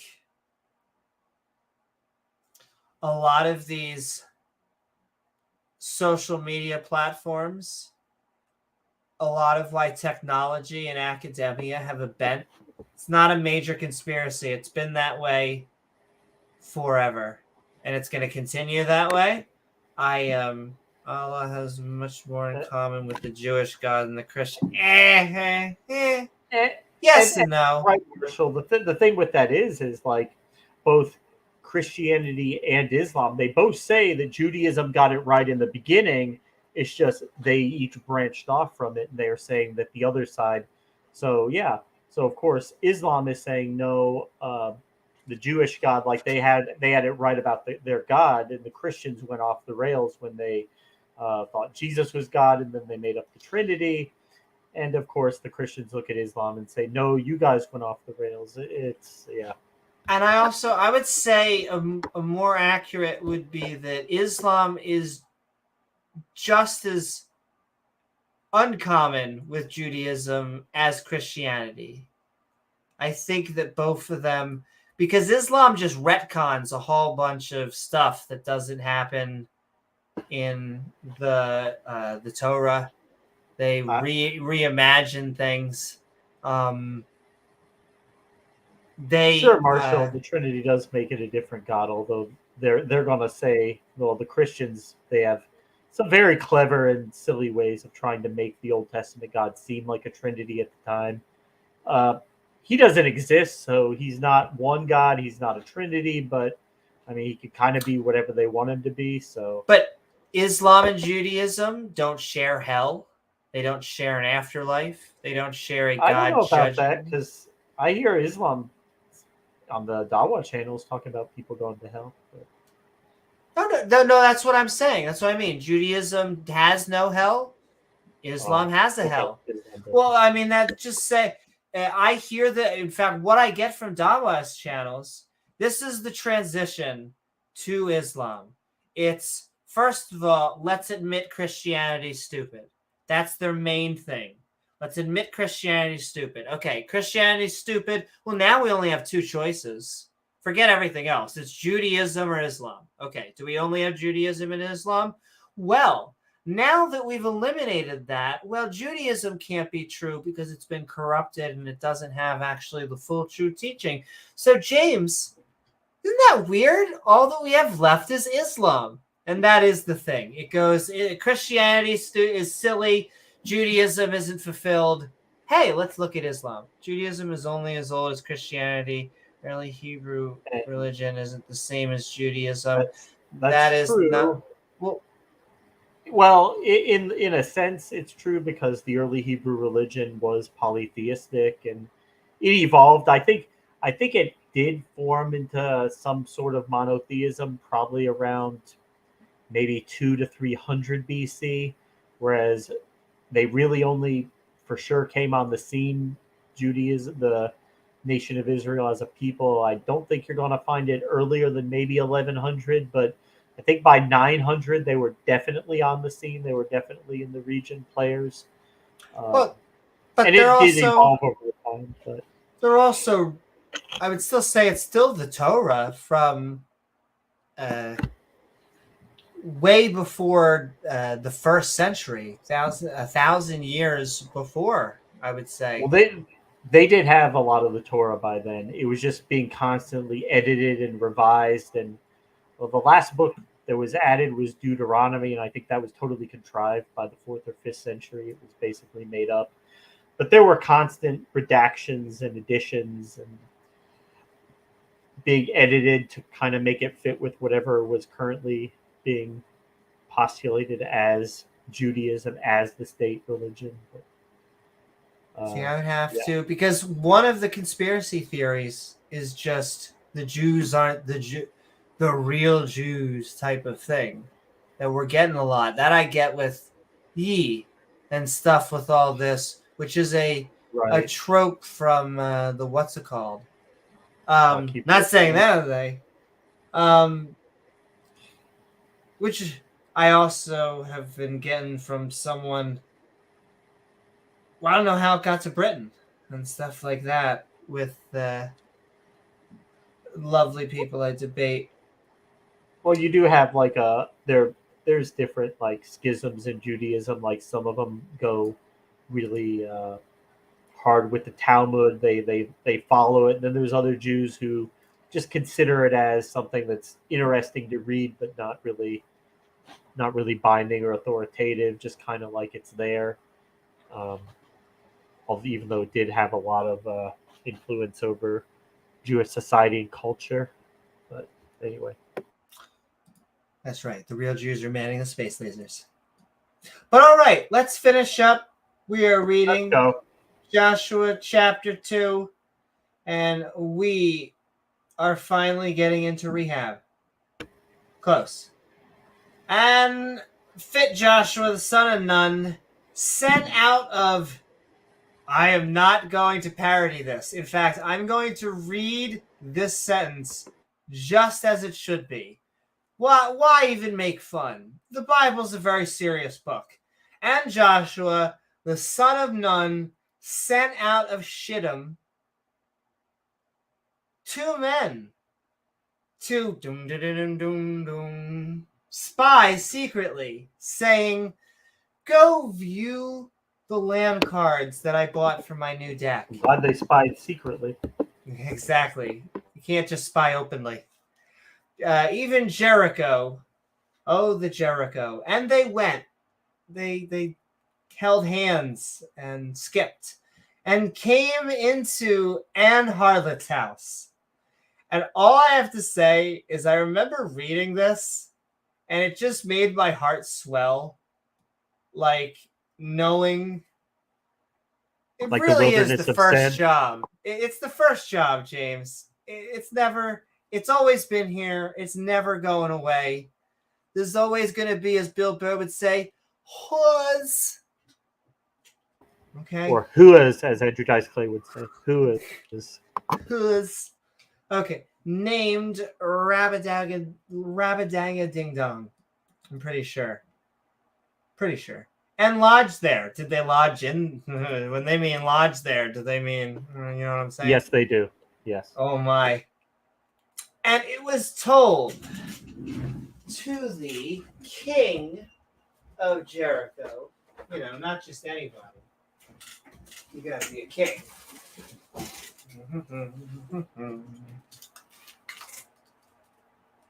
King Charles is the Antichrist? What? Oh, no. Yes, kind of like that.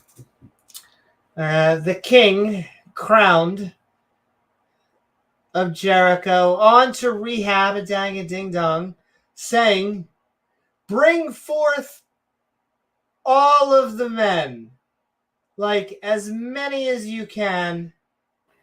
Oh wait, no, I think I skipped. I did. Oh. And it was told because I can't.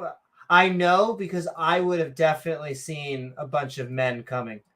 And it was told the king right here, this fabulous queen of Jericho, saying, "Behold, is it big enough for you? There came men all over," if you know what I'm talking about, "in hither to the night of the children of the corn of Israel."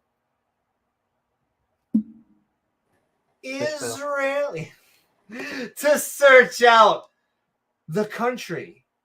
Like, find an amazing butter out there in the countryside. And the queen of Jericho sent on to Rahab a dong a ding dong. That's what she puts in her mouth. That's how she got that nickname. Saying, she could do that.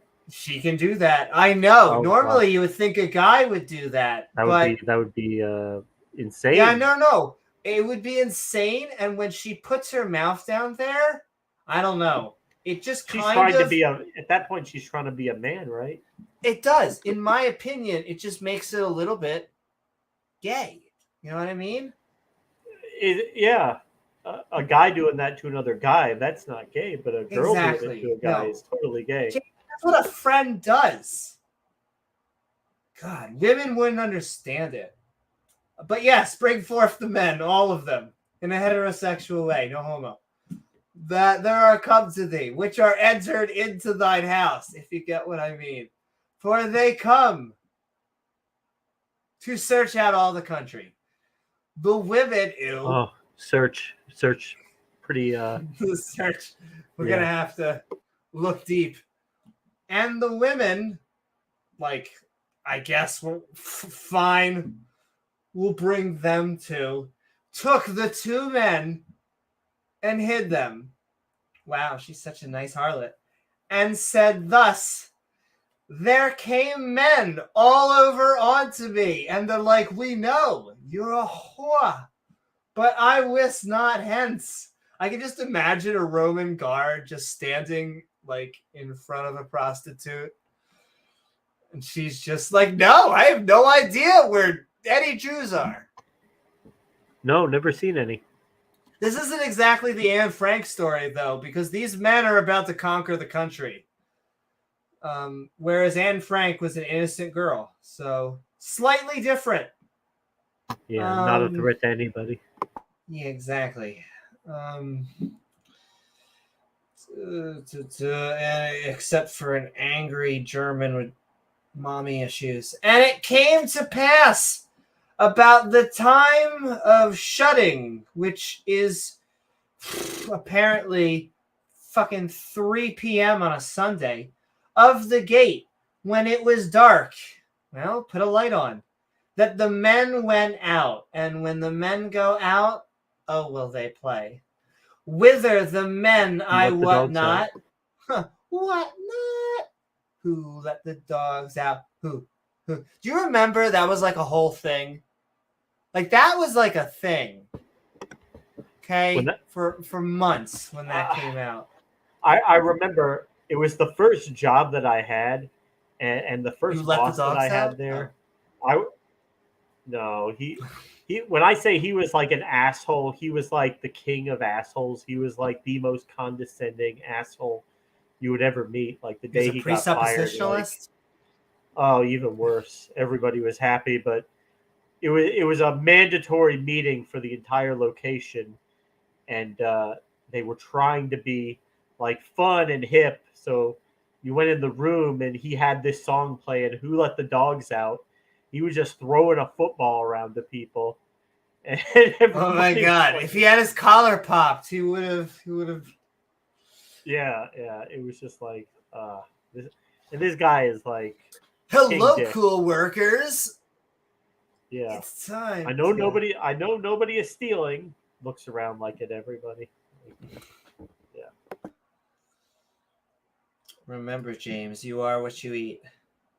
That's right. Makes me a pussy. What are we doing here? And we are talking. Pig. Also makes me a bit of a dick. It's the great thing about being bi. But, and it came to pass, once again, ladies and gentlemen, the kind of humor. We aim for really the highest, like a fine wine brand of humor. Exactly. Yeah. Like a Chardonnay. Something like that.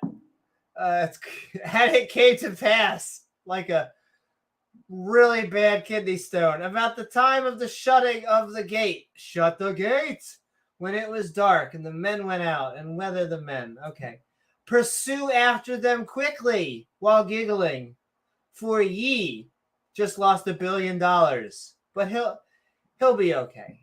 But she brought them up right onto the roof of the house and hid them with stalks of flax, which is, I looked and it was just like giant wheats, like really weird to put on a house, but sure. Hey, random woman who sucks a lot of, did you become a farmer? And I hate to ask, but like on your top of your house, is that like the new thing? Or green? Dude, have you gone green lately? Apparently, which she had laid in order upon the roof. Apparently so, right? Apparently so. I have lots of flax lying around. And the men pursued after them, going the way to the Jordan Peterson onto the 4 Tauruses. And as soon as they, which pursued after them, were gone, are they gone? Yes, you can stop having butt sex now. They shut the gate. Okay. You can come now. You have permission. And before they were laid down, see, she came up onto them upon the roof. Oh, okay. Wait, women can do that too? Wait a second. I think that's a myth. Everything we've been reading sounds way more plausible. What have we been reading, by the way? Joshua sent 2 men to spy on the city of Jericho, saying, "Go take a look at Jericho." This is his first time being boss. So the men went to Jericho and stayed at the house of a harlot named Rahab. When the king of Jericho found out, he sent Rahab a message saying, "Bring out the men who are staying with you." I find that a little hard to believe that's the only place they could find to stay was in a whorehouse. I mean, I don't know. Hey, maybe it was the only place. My gosh, where could we find a place to warm our tents tonight? Well, actually, there's an inn over. No, whorehouse it is. Yes, exactly. Rahab told the king's men. We looked hard. We couldn't find anything. Yeah, we did. They looked very hard. Both of them looked. Something was very hard. Rahab told the king's men, "The men came to me." I bet they did, but I don't know where they came from. They left when it was still dark. Hurry, and you can catch him. But she had hidden them on the roof of the house. Roof. And yeah, what wisdom. All right. So now she's up there on the roof. Let's figure out. 2 spies and a whore. Basically a sitcom, ladies and gentlemen. And she said unto the men, "What are you into, and do you have any safe words?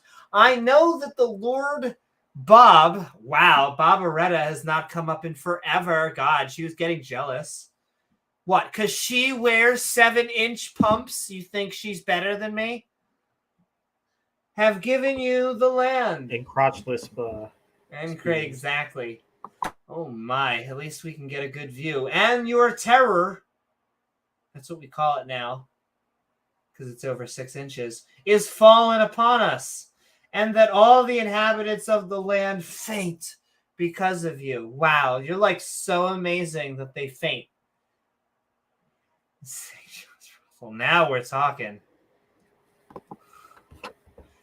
Here's the story of 2 spies and a whore that happened to hide them. It's classic. Seriously, we couldn't find anywhere else to stay. Nowhere else. We looked. We looked low. We looked high. We looked over by this guy. Couldn't find anything. "For we heard how the Lord Bob dried up the water of the red, definitely not blue sea." God, we get it. Oh my God, minivan moment incoming. When you totally came out of New York, a real place. That's how we know the Bible's true. And what he did onto the 2 kings of, am I right? That were on the side of Jordan Peterson, Simba, and Ugh. My favorite place to visit. Oh, the king of Og. Remember that? I know. Can I tell you how many times that I used to just love going to Ugh? Whom ye utterly destroyed. Oh, great. # loving God. And as soon as we heard these things, our hearts did melt. Specifically because God melted them with fire. Very specifically fire. Oh, well, I mean, you take somebody's heart and you throw it in fire. That's kind of what's going to happen. We did not find them in a moat. We did not find them on a boat. Hey, if you'd like your firstborn son to live, how how about sacrificing a goat? And then there's Yahweh singing, "We didn't start the fire. Fuck you, God." We didn't start the fire. It was Moses up here until I killed him. Okay. You could sing that in hell just to fuck with the people down there. Exactly. And as soon as we heard the things, okay, our heart is melting, we're remaining courage, the cowardly dog in any man, except for a woman, that'd be gay, because of you. For the Lord Bob, your goddess, right here, say my name, when Israeli around you, say, hey, hey, Yahweh is my name. All right, he is God in heaven above, and is earth beneath, and it probably is flat or something. Now, that's what I call music, pre-BC. Therefore, I pray you, swear on Negative me. 546. Exactly. I love that one. Since I have shewed you kindness. Oh, is that?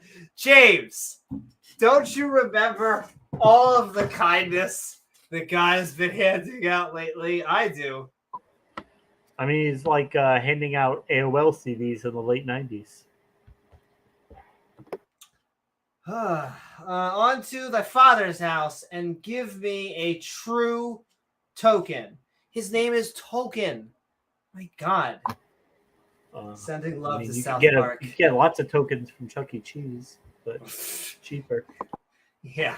You can't if you're wispy, but anyway. You can if you are very smoky, but have recently become a patron saint. And that ye will. Did you know they're going to be selling Yeezys and they're rebranding it? So if you like the shoes and that was your thing, Adidas will continue to be selling what? them. Yeah, I guess they're going to be called something else. Adidasies, Meezies, Streezies. I don't know. It's just someone in the PR department. Will save alive my father and my mother and my brethren and my sisters. I like how this lady, hey lady, only cares about herself and all that they have and deliver our lives from death.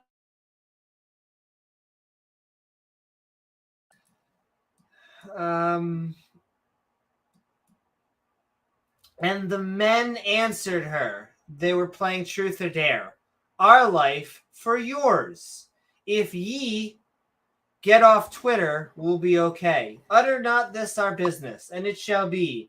When the Lord Bob, this lovely lass, have given us the land. She didn't give you the land. You were about to go to war. That's not giving you land. That's just someone up above you telling you to go take land from other people. Like, I don't know. Well, I mean, you can't expect him to just pop land out of nothing and give it to him. I mean, it's not like he's God. I know. It's not like he's all powerful or something. He's not even very powerful. He gets regular people to do their out shit. Of his ass. He can just pull land out of his ass that is uninhabited. I mean, AOL CDs were great. You never had to go too far to make a makeshift coaster for your mom's dining room table. 100%. I remember I loved AOL. I had a lot of mosaics out of them. I had the Wish version of AOL, which is CompuServe. But then eventually my parents got AOL. And to this day, AOL. My mom has Comcast, but she logs on AOL. It's tradition. Okay.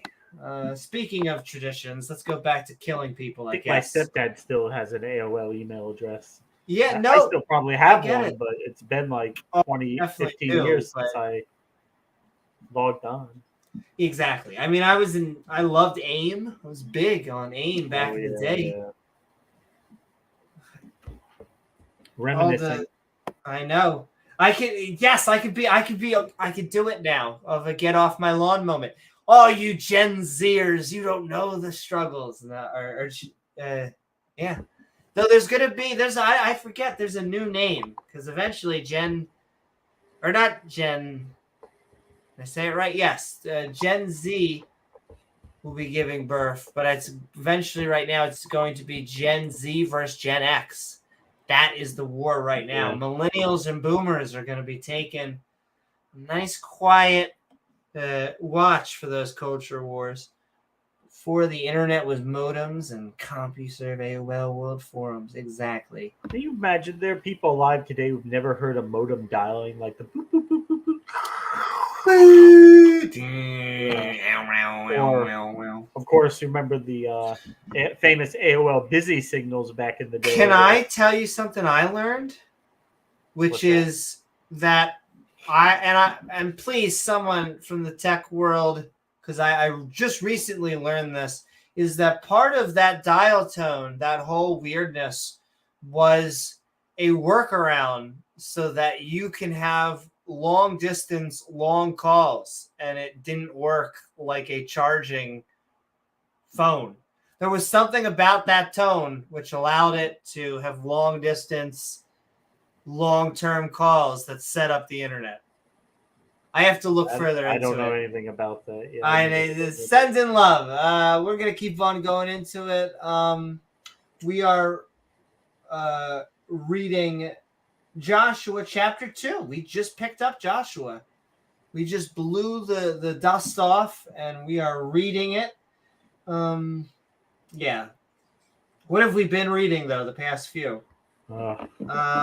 Rahab said to the Hebrew spies, I know that God has given you our land. I love that. As if that is actually a thing. I know that God has given you our land, that everyone is terrorized by you. We heard how God dried up the Red Sea and what you did to Ugg and Sion. Purple Sion? Yes, exactly.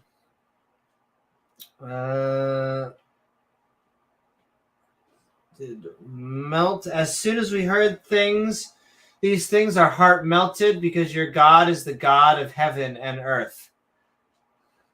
Makes no sense. She realized all her gods and beliefs were wrongs. I mean, that basically makes you a Jew. I don't whether you're an in tribe or an out tribe, if you just think the Jewish God, but whatever. So now swear to God that you'll be kind to me since I've been kind to you. Don't kill me and my family. There you go. And the men answered, our life for yours. If ye, or the former artist, utter not, this is our business, and it shall be. When the Lord Barbaretta have given us given us our land, we will deal kindly and truly with thee. Yeah. Everyone else dies, though. Then she let them down by a cord, like Rapunzel, through the window, for her house was upon the town wall, and she dwelt upon the wall. A little bit different. And she said, it's going to be the greatest wall. And she said unto them, get you to the mountain and go camping, lest the pursuers meet you, and they pursue you because they are pursuers, and hide yourself there. And 3 as days. the pursuer, could I say that you're the goddamnedest pursuee I ever pursued? Now that the mutual bullshit is over, where are you, you son of a bitch? See if anybody. I couldn't agree more. And be returned, and afterward ye go. Just please go, please ye. And the men said unto her, we will be blameless. Oh, is that what you call killing everyone? Of this thine oath which thou hast made us swear. It's okay because God said it. We're letting the one who go, and I wish we would treat all prostitutes well. They're, I mean, she must have been amazing on her knees. So I mean, they kind of listen. She really put a lot of effort into it. Whew. You can take some pointers, Amy. I know. Once again, well, this is I stand on the shoulder of giants, James. Clearly, this is my forebear. Cocksuckers, yeah. Hey, and who knows? Maybe she was a femdom. You never know. Most likely. Behold, when we come. Maybe the Jews came and paid her money to kick him in the balls. Exactly. Oh my balls. Just 3 different channels. When we come into the land, all over the land. Where else are you gonna do it? On my Hittites? Thou shalt bind this line of scarlet thread. Oh, we read that book. In the window which thou didst. Oh, you didst? Scarlet letter. Did you have consent? Let us down. Please let me down. Stop holding me. Does it matter? Yeah, not biblically speaking. Thou shalt bring thy daddy and thy mommy. She can't say no if she's tied up and gagged, right? That's exactly.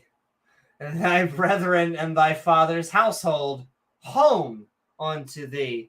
And remember, ladies and gentlemen, as Carlin would say, we do not need to give people homes. Homes are an idea. A home is where we are. We need to give people houses. Houses are what we need to give people. We have a housing problem. Oh, but sending. I always loved when he was. What was the one he said where he's like, "Oh, you know, when you're at the airport, and the stewardess says, get on the plane, get on the plane." He's like, "Fuck you! I'm getting in the plane."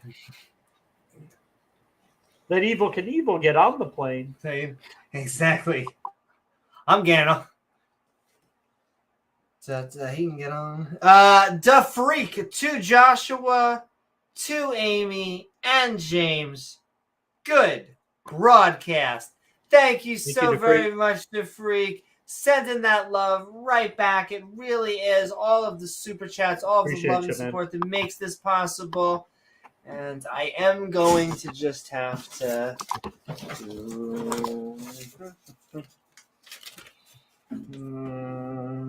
you know, you could put it there. Get rain.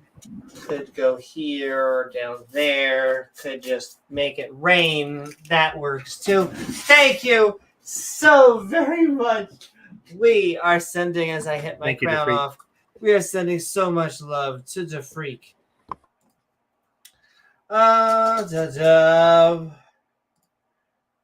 Boom, boom, because we are reading Joshua chapter 2. We read chapter 1, and we are putting scarlet in our window. Once again, this is a warning to people not to kill us.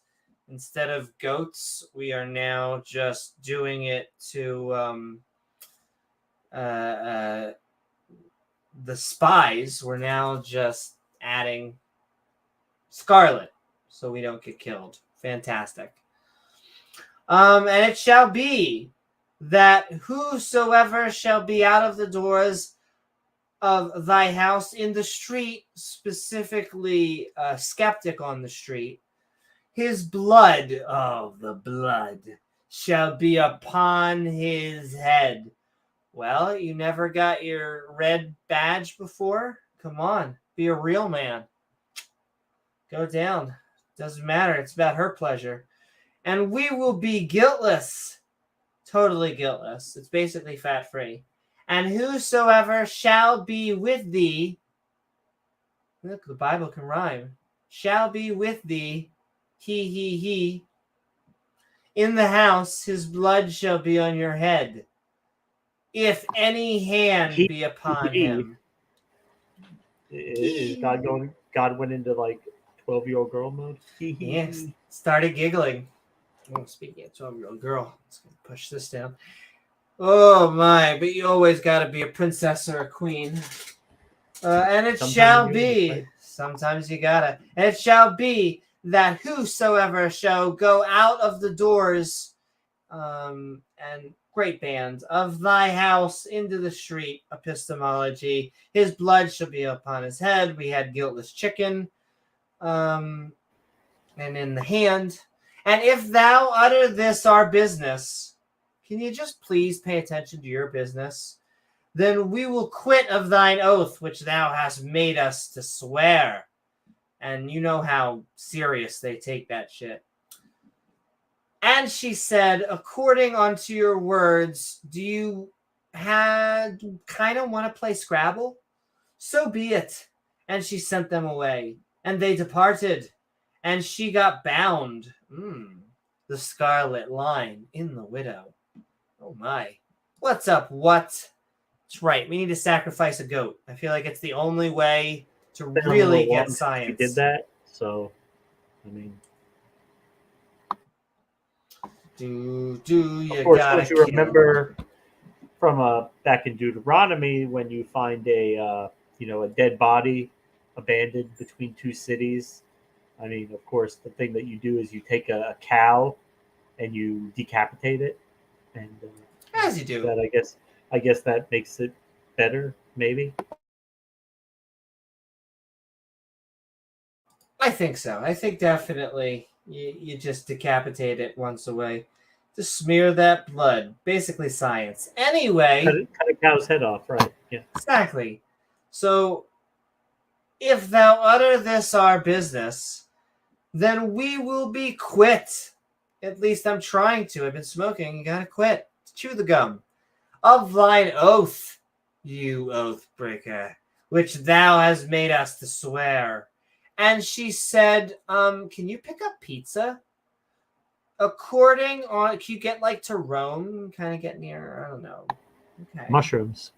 Yeah, exactly. Pepperoni, whatever you're into. I'll even take cheese. According unto your words, so be it. Fine, so be it. And she sent them away like they were two little boy toys. And they departed. And she bound the scarlet line in the window as kind of a trophy for her conquer. Fucking badass. And they went and came onto the mountain. In fact, they went to the abode for 3 days until the pursuers were returned. And the pursuers kept on coming back each day for more of that thick thighs throughout all the way, but found them not. So the two men returned for more and descended from the mountain and passed over and came to Joshua. Remember? Our main man, the son of Nun, and told him all the things that befell him. Oh, tell me a long story. And they said unto Joshua, the man who lifts, truly the Lord Barbaretta have delivered into our hands and reach around all the land, for even all the inhabitants of the country time butter do faint because of us. Who is us? Well, we are spy. Ding ding ding ding ding ding ding ding ding ding ding ding. Basically. Got him. Whew. James, it's the last time he'll jaywalk. Anyway. Send in the tranny. Send in the Tyrannosaurus Rexes. But yes, what did we just read?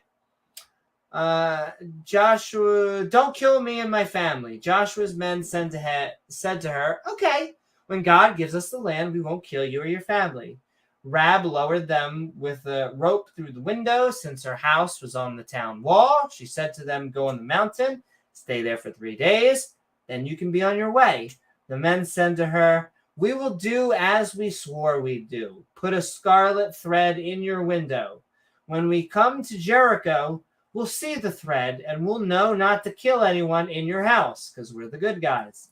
But don't tell anyone about our business. If you do, we won't be bound by our oath, i.e., we gonna kill you. Rahab said, well, I guess okay. And when the men left, she put a scarlet thread in her window. Joshua's men went to the mountain and stayed there for 3 days. Do I have a choice? The men who were searching for them didn't find them. Then the men went down to the mountain, returned to Joshua, and said to him, God has delivered them into our hands. They're all afraid of us. because loving God, I guess. James, just so much wisdom. So much love and wisdom, and yeah. Where to even begin? Well, we're going to begin by sending the StreamYard link into chat.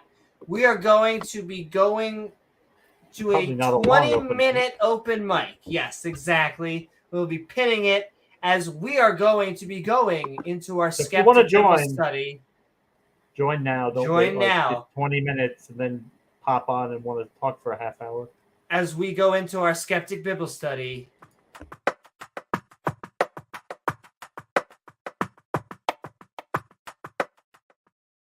Woo-hoo, that's right. And in the link in the chat, you wouldn't feel pressured to, but if you do, atheist or theist, we already have one. Here we go. We got a first customer. Very quickly, we had God talk to Joshua. Once again, that's something that they did back then. You know, anyone who tells you that God doesn't have one-on-one conversations, well, he used to. We also had Joshua take over from Moses. Moses just went DED dead. He met the promised land, and then boom, that was it. And so Joshua is now head of the Israelites. He is, as far as I could tell, the main character of the story right now. It's an anthology a little bit, so it keeps on moving. I guess that's anthologies technically. None of the characters are the same. This is a continuation. But he's the new person in charge under new management. He talked to the people, the Israelites. The Israelites talked to him back. That was chapter 1 as we moved into Joshua, chapter 1. But of course, the main meat was that Joshua, his first command, his first thing in charge, he sent spies to visit on a neighboring town that he was going to very politely conquer. And so he's just getting ready for that. You know, as you do for a God who, I guess, promised you a whole bunch of shit. And I'll tell you, everybody else's stuff is shit, and your shit, it's really good stuff. That is also another comedian's bit. I forget who, but TM, whoever they are, that they get that joke from. Yes, and that's really it. We sent spies to basically have I hate to say, I hate to say traitor. I guess she is technically a traitor to her state, but I mean, if you see God in front of you, it's hard not to change teams, though I think you and I have went over how we would probably join Team Satan at that point. But I do feel for her a little bit. I mean, if God is threatening you, it is a little bit scary. But it's just very random. Once again, we had the beginning of a great sitcom. 2 spies and a whore. The fantastic new sitcom coming to the Leviathan near you. The croissant. The French croissant. Winner, winner, chicken dinner. That's right. Sending love to George Carlin and our wonderful Mark Reid. We're going to get Mark Reid in here for like 7 to 10 minutes of open mic. So we can have some fun. Anybody else can feel free to join us. But we are going into our Skeptic Bible Study open mic. We got Mark Reid on this episode of I Spy Joshua.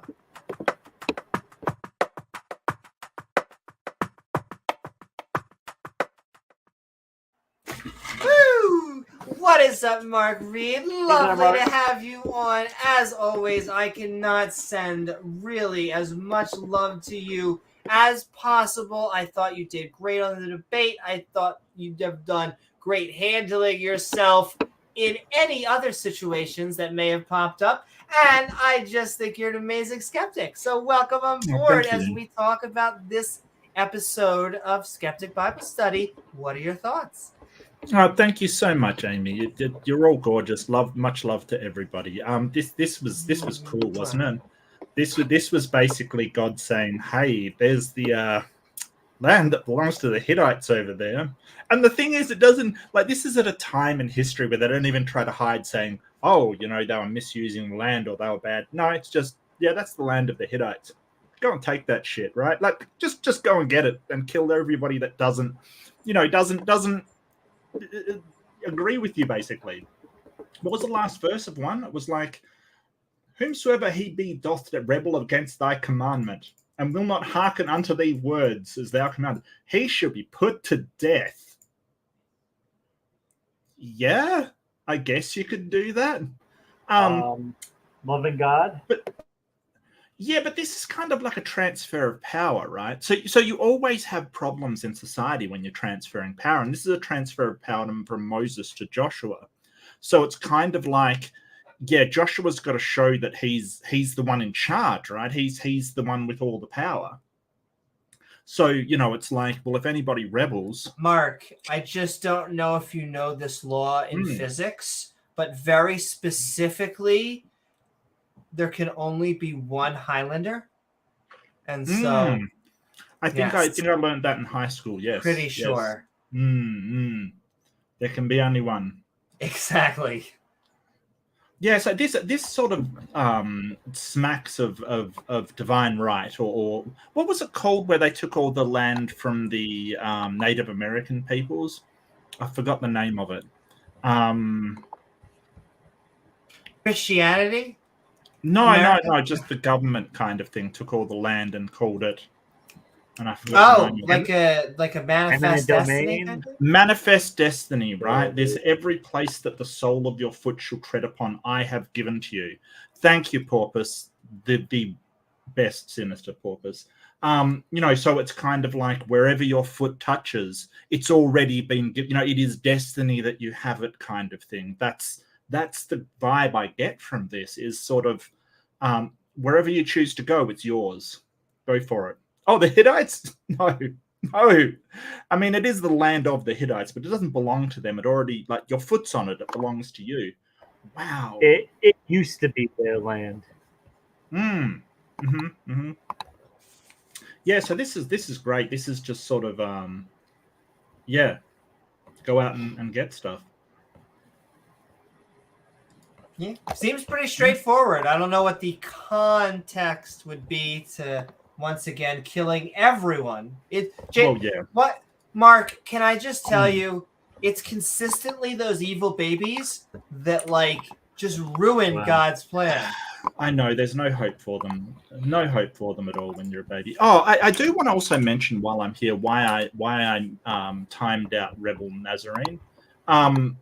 I don't mind if you come in and sort of say, hey, I disagree with your thing of this or thing of that. But if you're going to come in and just say, hey, you were demolished and call people clowns and then go on to threaten everyone with hell, come on, dude, seriously? I don't mind you sort of saying, hey, here's why you're wrong. But that kind of chest beating and stupidity, it's just, it doesn't do anything for you, mate. It doesn't, it's not an argument or not an explanation of why somebody's wrong. It's just, Can I also say that you can't threaten someone themselves because they, then that would be, in their eyes horrible, but they can use someone else to threaten. It's not that they're sending you to hell. You send yourself to hell and that God is the one burning you. It's threatening by proxy. That's what it is. Like, it's like saying, hey, it's the mafia boss analogy that Matt Delahanty went into. You better pay up, or else something bad might happen to you. There's a lot of nasty people around here. Businesses go up in flames all the time. Who, me? I'm not threatening you. No, come on. It's just a dangerous neighborhood. Accidents happen. Just saying. A lot of banana peels, a lot of water over the floor. We would hate for your business to get burnt to the ground. Lovely soul you have there, Shame. If something happened to it. And I'm just gonna thank you so very Mark. Thank you so I very am much, very Mark. Mark. Yes. You are very. Yes. I resemble Yes. that comment. In fact, Um, I petition for this to be called an open mark. Not an Open open mark. mic. It is an open mark. Yes. Welcome everyone to the open mark. I also The we're about to mark get of the beast. who I think the last open micer we're about to get Sinister Porpoise is on, unless we get a theist on here, in which we will stay on for 1 or 2 more days. But who had a bit? There was someone who was like, hell can't exist because there is nothing that the human mind will not eventually fetishize, and so Right. it's like, you can keep on doing it, but eventually we're just going to say harder, daddy. But we're going to keep on going. Not the poker in my ass. No.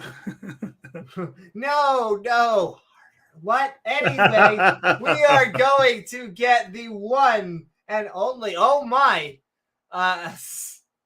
Speaking of so many, the person coming. who makes creationists break out in hives. We have Pat Lowinger. We're going to get basically, I think they're going to be closed openings, but we want to get them in and get them to actually say what they want about the wisdom that is I Spy Joshua. So with that, the Sinister Welcome, Porpoise, Sinister. the person you want to think about when you think of Sinister Porpoises. If you think of We anybody. are Skeptic Bible Studying of on I Sinister Spy Porpoises. Joshua, exactly. And we want to know, what are your thoughts? What are my thoughts? Let's see, Joshua, was he the one? No, that was the Book of Mormon where they fought 2 Tall, dark, civilization and ending battle. handsome. Isn't that everyone in the Bible? Basically, except for, I think, Except Noah. maybe- No, I feel like it's 600. It doesn't matter how much you lift. Like, I feel like at that point, the body might be breaking down a little. Well, it was sad Joshua never knew who his mother was. Or father, because he was the son of none. God damn. Someone had to make that joke. Yes, they did. So are we discussing sonic warfare, or? So we are, but it's the Jim Carrey version. Well, you all know if you want to destroy a city's walls, you take trumpets. That's right. Isn't that how? Or our iron chariots. These are just good methods of going against God or walls. Or, I mean, hey, it worked with Manuel Noriega in the 80s. They set the speakers up outside the palace and blasted rap music in there for like 2 days. But did they start the fire? No, they did. He ran his ass out of there. No, they didn't start it, but they did ignite it, but they're trying to fight it. That makes sense. But Sinister, any final thoughts before we get Pat? Just bring Pat in because I am run out of jokes to make about Joshua. No, if it was about the Book of Mormon, I can make those. Woohoo! And all right, we are going to bring Pat in. Thank you so very much, Sinister. And then we're going to basically have 5 minutes of open dialogue before we go to outros. Pat Lowinger, welcome Hey, Pat. aboard. We are Skeptic Live Bible from Studying. Greece? Actually, that's Armenia, but it's all right. Hey, Okay, Pat, can I close tell enough. you something that I just learned this, but it got me super excited. But the word academia comes from Plato's Academy, and I did not know that at all, and that is amazing. Yeah, and there's like a lot of famous inspiration for art. So And unfortunately, I also learned this, that it was like running for hundreds of years until the Christians shut it down. So once again, thank you, Christians. right, it had started declining, but yeah, it definitely when 4th century when they shut it down, it was not a good thing. I just wanted to jump in, say hi to everybody. Again, I don't take the Book of Joshua all that seriously. It is very episodic. Like if you're familiar with, again, the Iliad, there's all this drama and I don't think anything in the narrative is true. from a historical standpoint, right? Never But I think happened. it's a really good tale to tell people about, a possible explanation for how we conquered. Yeah, we were SEAL Team Sixing it, was inside intel. Again, it makes for a great movie adaptation. That's the one thing that I don't think people realize with these accounts in the Old Testament is they were to be like culturally affirming. They were to make the ancient Israelites and ancient Jews feel really good about who they were, and to show that they, again, God giving them a divine mandate, that was very common in the ancient world. So Yahweh was no different than any other deity in the region, saying, go take this at my command. The Persians did it. The Hittites did it.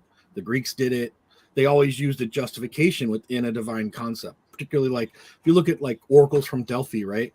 Like, go start this war with this other city because, it'll be good for you. Now, these are the kind of things that people believe. These permissions by the gods or allowances or ordinations were really important. Is this basically Iron Age propaganda? Yeah, I mean, it may be how the story is relayed, right? Like, who knows how it really went down with inside actors, right? Perhaps there was inside Jericho, right? Again, I mean, this is not consensus scholarship in any way, but it's good conjecture.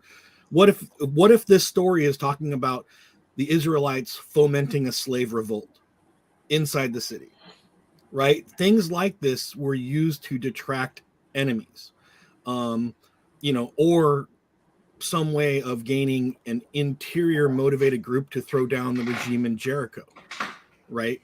For example, those that side with us will be saved. Those that don't side with us will be destroyed. But then the story becomes the story about one woman and her family when it may represent a larger, because you don't want to explain, these families were for us. This family was against us. We, paid this much, money to these people in order for them to revolt. I mean, that gets complicated politically, but a nice, easy story, there's a woman, she was treated bad. And so we got her on our side and she became our inside person.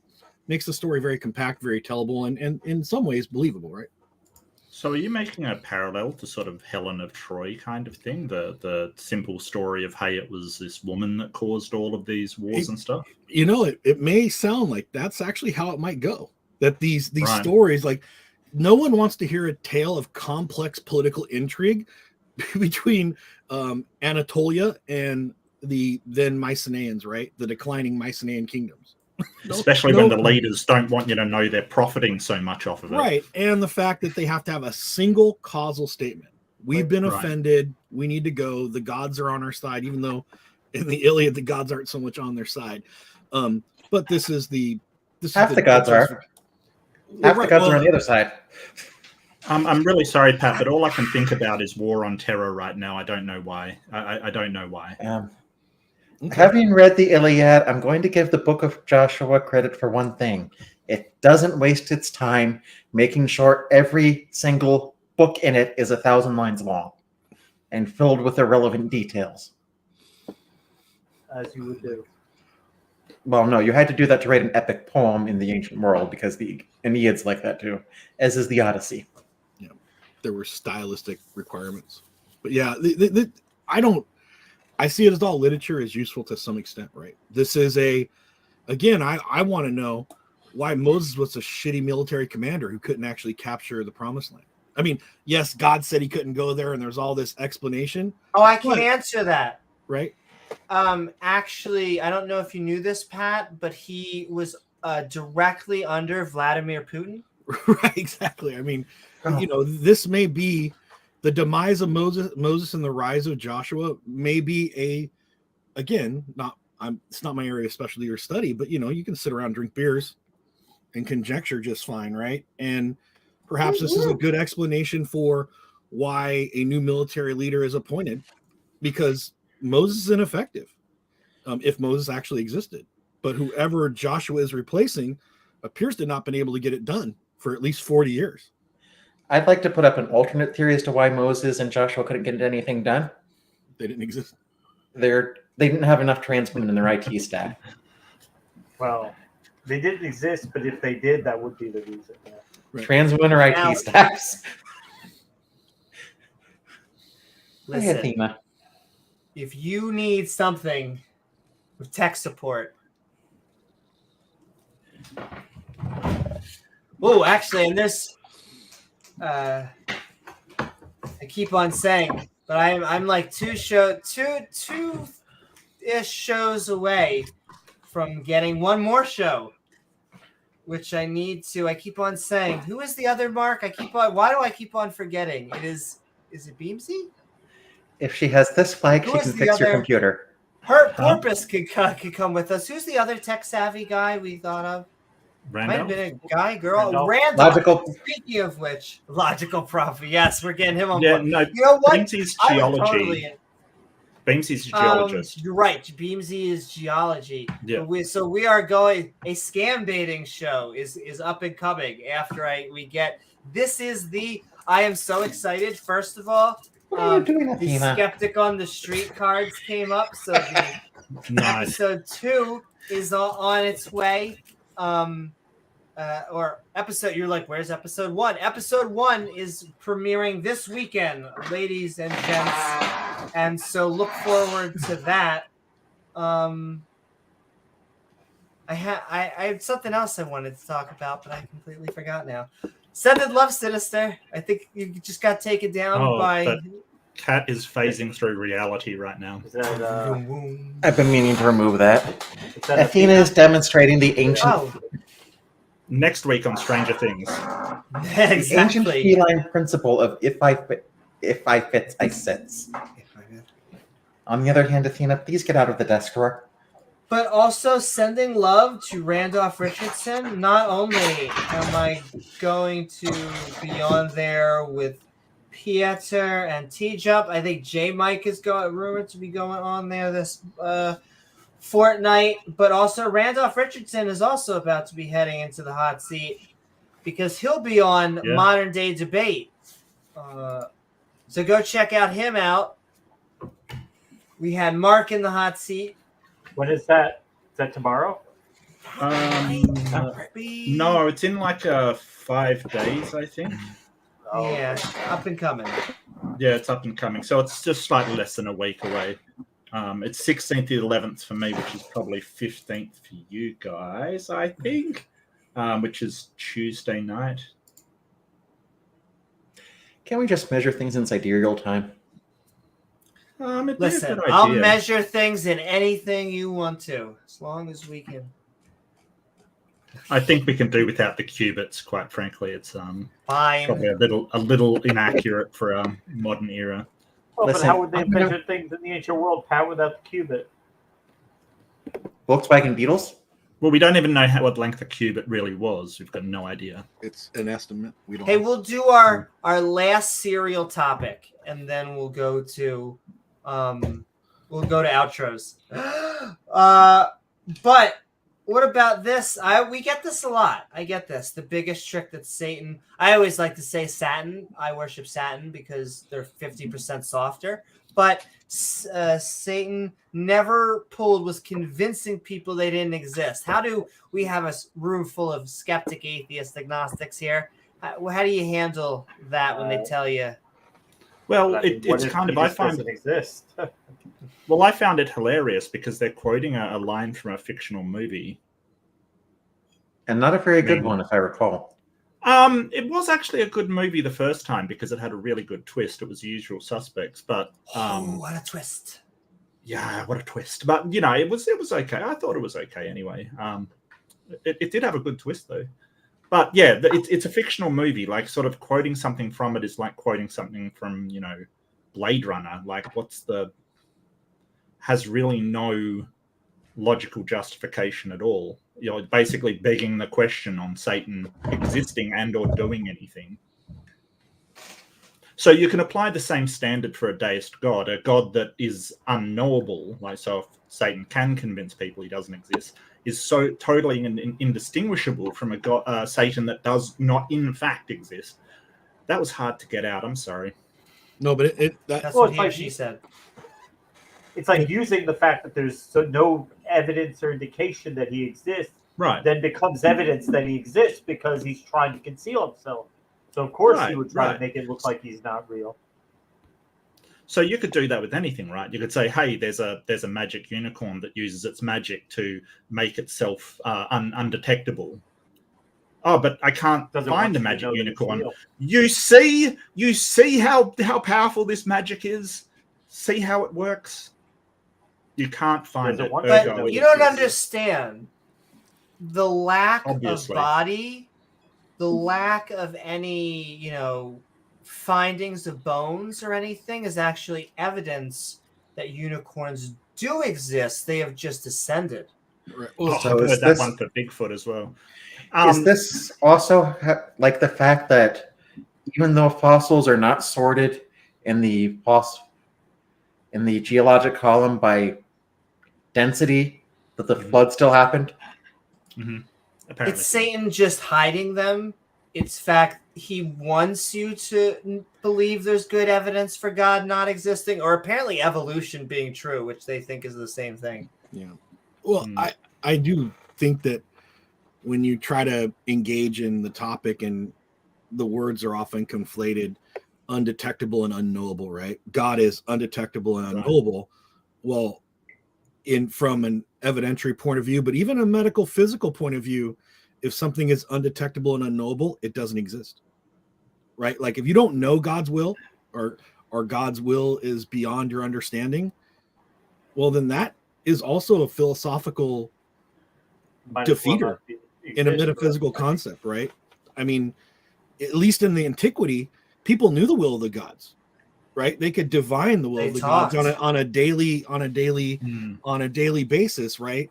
But it was a cultural motif, right? Today, God doesn't walk and talk like he did, or gods don't walk and talk like they do 2,000, 3,000 years ago, because the culture no longer has, our culture or modern age no longer has a framework that allows them to exist unquestionably.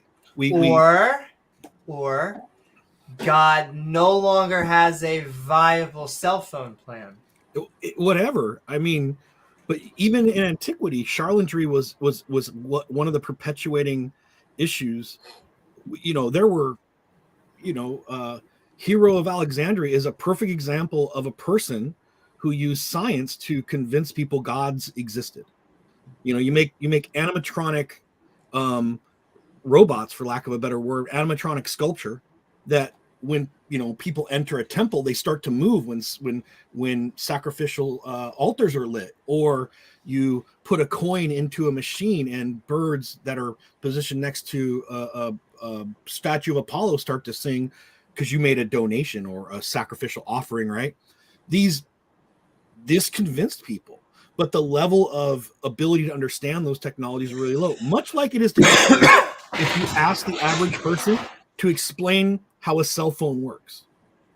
And on that note, Pat is going to have the last word. And not only is he going to have the last word, he's going to have the first word, because we are moving into our Skeptic Bible Study outros. We have been talking I Spy Joshua, and it has been a lot of fun. I want to thank our panel, even for the bite-sized open mic, as our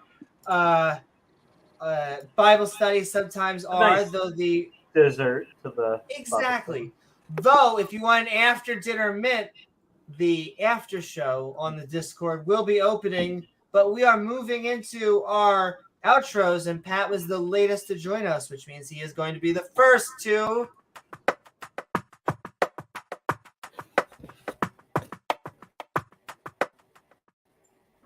Woohoo! Thank you so very much, Pat. Great to have you on our Skeptic Bible Study. We were talking I Spy Joshua. This was the first and second chapter of the book of Joshua. Where can people find you out there on the internet lands? And what are your final thoughts? Well, thanks for having me on. I just wanted to come in and say hi to everybody. Haven't been on the show in a long time. Want to say, again, Mark Reid for not only doing the debates, but putting up with other people's bullshit. He knows what I'm talking about. Thanks, Ben. I'll be in the Discord, and I'd like to continue this discussion. And you can find me on Tang. I'm hosting a show twice a month with Dr. Joshua Bowen, the author of Atheist Handbook the Atheist Handbook to the Old Testament, Volume 1 and 2. You can find me on my YouTube channel, but I haven't been putting up much content lately. I'm sorry about that. I got other things I got to get done. When is your next show on Tang? We were going to do it this weekend, but we have a scheduling issue, so it's the weekend after. Part of it's done, so let the cat out of the bag, so to speak. So can't talk about the topic, surprise topic. But yeah, I want to make sure we get it done before I talk about it. But like and subscribe to Amy's channel. Mark and everyone else, they have great channels too. So go ahead and click like, and I'll see you guys in the after. Thank you so very much, Pat. Always an honor having you on. And all right, we're going right down the list. The one and only Sinister Porpoise. When you think of a Sinister Porpoise, think of the Sinister Porpoise. When we are talking our Skeptic Bible Study on I Spy Joshua, he's kind of fit. But I want to know what you got going on and what are your final thoughts? Well, mostly I've just been busy between working full-time and finishing up. I think, well, it'll be 2 remaining semesters to get my bachelor's degree, applied to grad school for a master's in computer science. Then found out I don't need to until the last semester, but everything's confused there. But I actually do have a YouTube channel. I don't know how Pat Lowinger knows it's a great channel because I think the last thing I did on it was something about Ada Lovelace. I've been meaning to do something on George Bull. I just don't have the time. You can find it at youtube.com/the Sinister Porpoise 1. I am being clawed by a cat. Please remove your claws, Athena. Remember, everyone, be excellent to each other, and so long, and thanks for all the fish. Thanks, Sinister. Thank you so very much, and I just want to throw up there her link, which is youtube.com/the Sinister Porpoise 1. As she said, that's the number 1. And thank you so very much. Let's get her monetized. Sinister Porpoise. That's right. Just like I want to get. In fact, we have so many fantastic atheists that we are trying to get. Let's get Pat. Let's get Sinister all monetized. And also, let's get Mark Reid. We are Skeptic Bible Studying on I Spy Joshua. LPP monetized. That's right. We have been having a fun, fantastic time on this episode. But what do you got going on in the interwebs, and what are your final thoughts? Before I do, I want to say one more thing about that quote from The Usual Suspects, right? So why is it that someone objects like I do? Yes. Why is it that the greatest trick the devil ever pulled was making people think he didn't exist? Surely the greatest trick must have been getting people to think God didn't exist. Why isn't that the greatest trick? Like, why is it him? Like, that makes no sense to me. Anyway, I just want to add that. So I do debate. I do arguments. I do counter apologetics. I do stuff on interweb badly. I'm at Mark Reid Atheism. I had a rough debate. I had a rough last debate. It was pretty fiery, pretty insulting. I recorded the guy talking to me after the debate. It was really nasty. He was a nasty piece of work, but I got to say, I was kind of upset and a bit sad that people like me with autism were really seen badly by others, especially theists and things like that. But the amount of support that came out for me was incredible, and I really want to thank everybody so much. It was wonderful, and I love you all. All of these people just came forward to share with me what they thought and how they felt, and it was truly wonderful. So now I'm glad it happened, because I got to see the real loving side of this community, and it's a beautiful thing. I think I would encourage you to be kinder to yourself and kinder to each other. Where Amy has a fantastic community, and definitely subscribe if you do want to laugh and sort of connect with other people in a real meaningful way, because she just runs an amazing community. Pat, I'm glad you're home, Pat. It must be awesome, and welcome back, and all the best. Pat is incredibly knowledgeable, runs a fantastic channel. Tang is amazing. Oz over there, Jena, Dr. Josh, just fantastic people doing what they do over there with to the sounds of rap music, basically just taking names. And thank you so much, Amy and James, of course. Thank you so much for all your support and everything. I can't express my gratitude. Thank you so very much, Mark. Thank you. And I just want to give one more shout out. Go check out both Mark on Modern Day Debate and then Randolph Richardson on his upcoming Modern Day Debate. Two amazing atheists, non-believers, skeptics. And I couldn't agree and concur with everything that Mark just said. But we are going to get our producer and then James, I guess. But let's get Gizmo on screen as fast as we can. Because, James, we have been Skeptic Bible Study, and what do you think? Was this as spicy as a spy movie as you thought it would be? It was. See, what you guys can't see is when he sits like this, his nails are digging into my hand, but what are we going to do about it? He's a cat. It's kind of what they do, Cat's gonna cat. A cat's gonna cat, exactly. Or was it the one episode where someone's like, James's cat is licking his butt? And I think Sinister's like, hey, the cat's gonna do that. That's what cats do. Anyway, but Spies Like Us, great. I don't remember great that. Great time going through the chapter with you guys. Great discussion. Love you guys, and we'll be back later in the week. Have a good night, guys. Thanks for coming and making this episode memorable. Woo-hoo! Thank you so very much, James. You got it. And all right, with that, I hope you all had a fun time on this episode of Skeptic Bible Study. I Spy Joshua? Oh my, is he working out? We started the book of Joshua. Doesn't even lift. Maybe he's a runner. As God got a new leading man in Joshua, he began, of course, by talking to his people. Oh my, now we're talking. But, well, unfortunately, he then sent spies to visit Rahab as we read along with a vodka martini shaken, not stirred, for the book of Joshua, chapters 1 and 2. However, I would like to thank my co-host, James W., along with our panel of guests, Mark, Porpoise, and Pat, along with our awesome mods who make this stream so great. Ding, ding. The lovely people in chat, sending love to Peter, gonna go for it.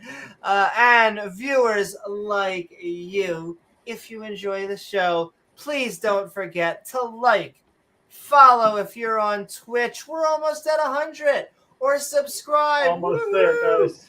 The march is on for 10,000, baby.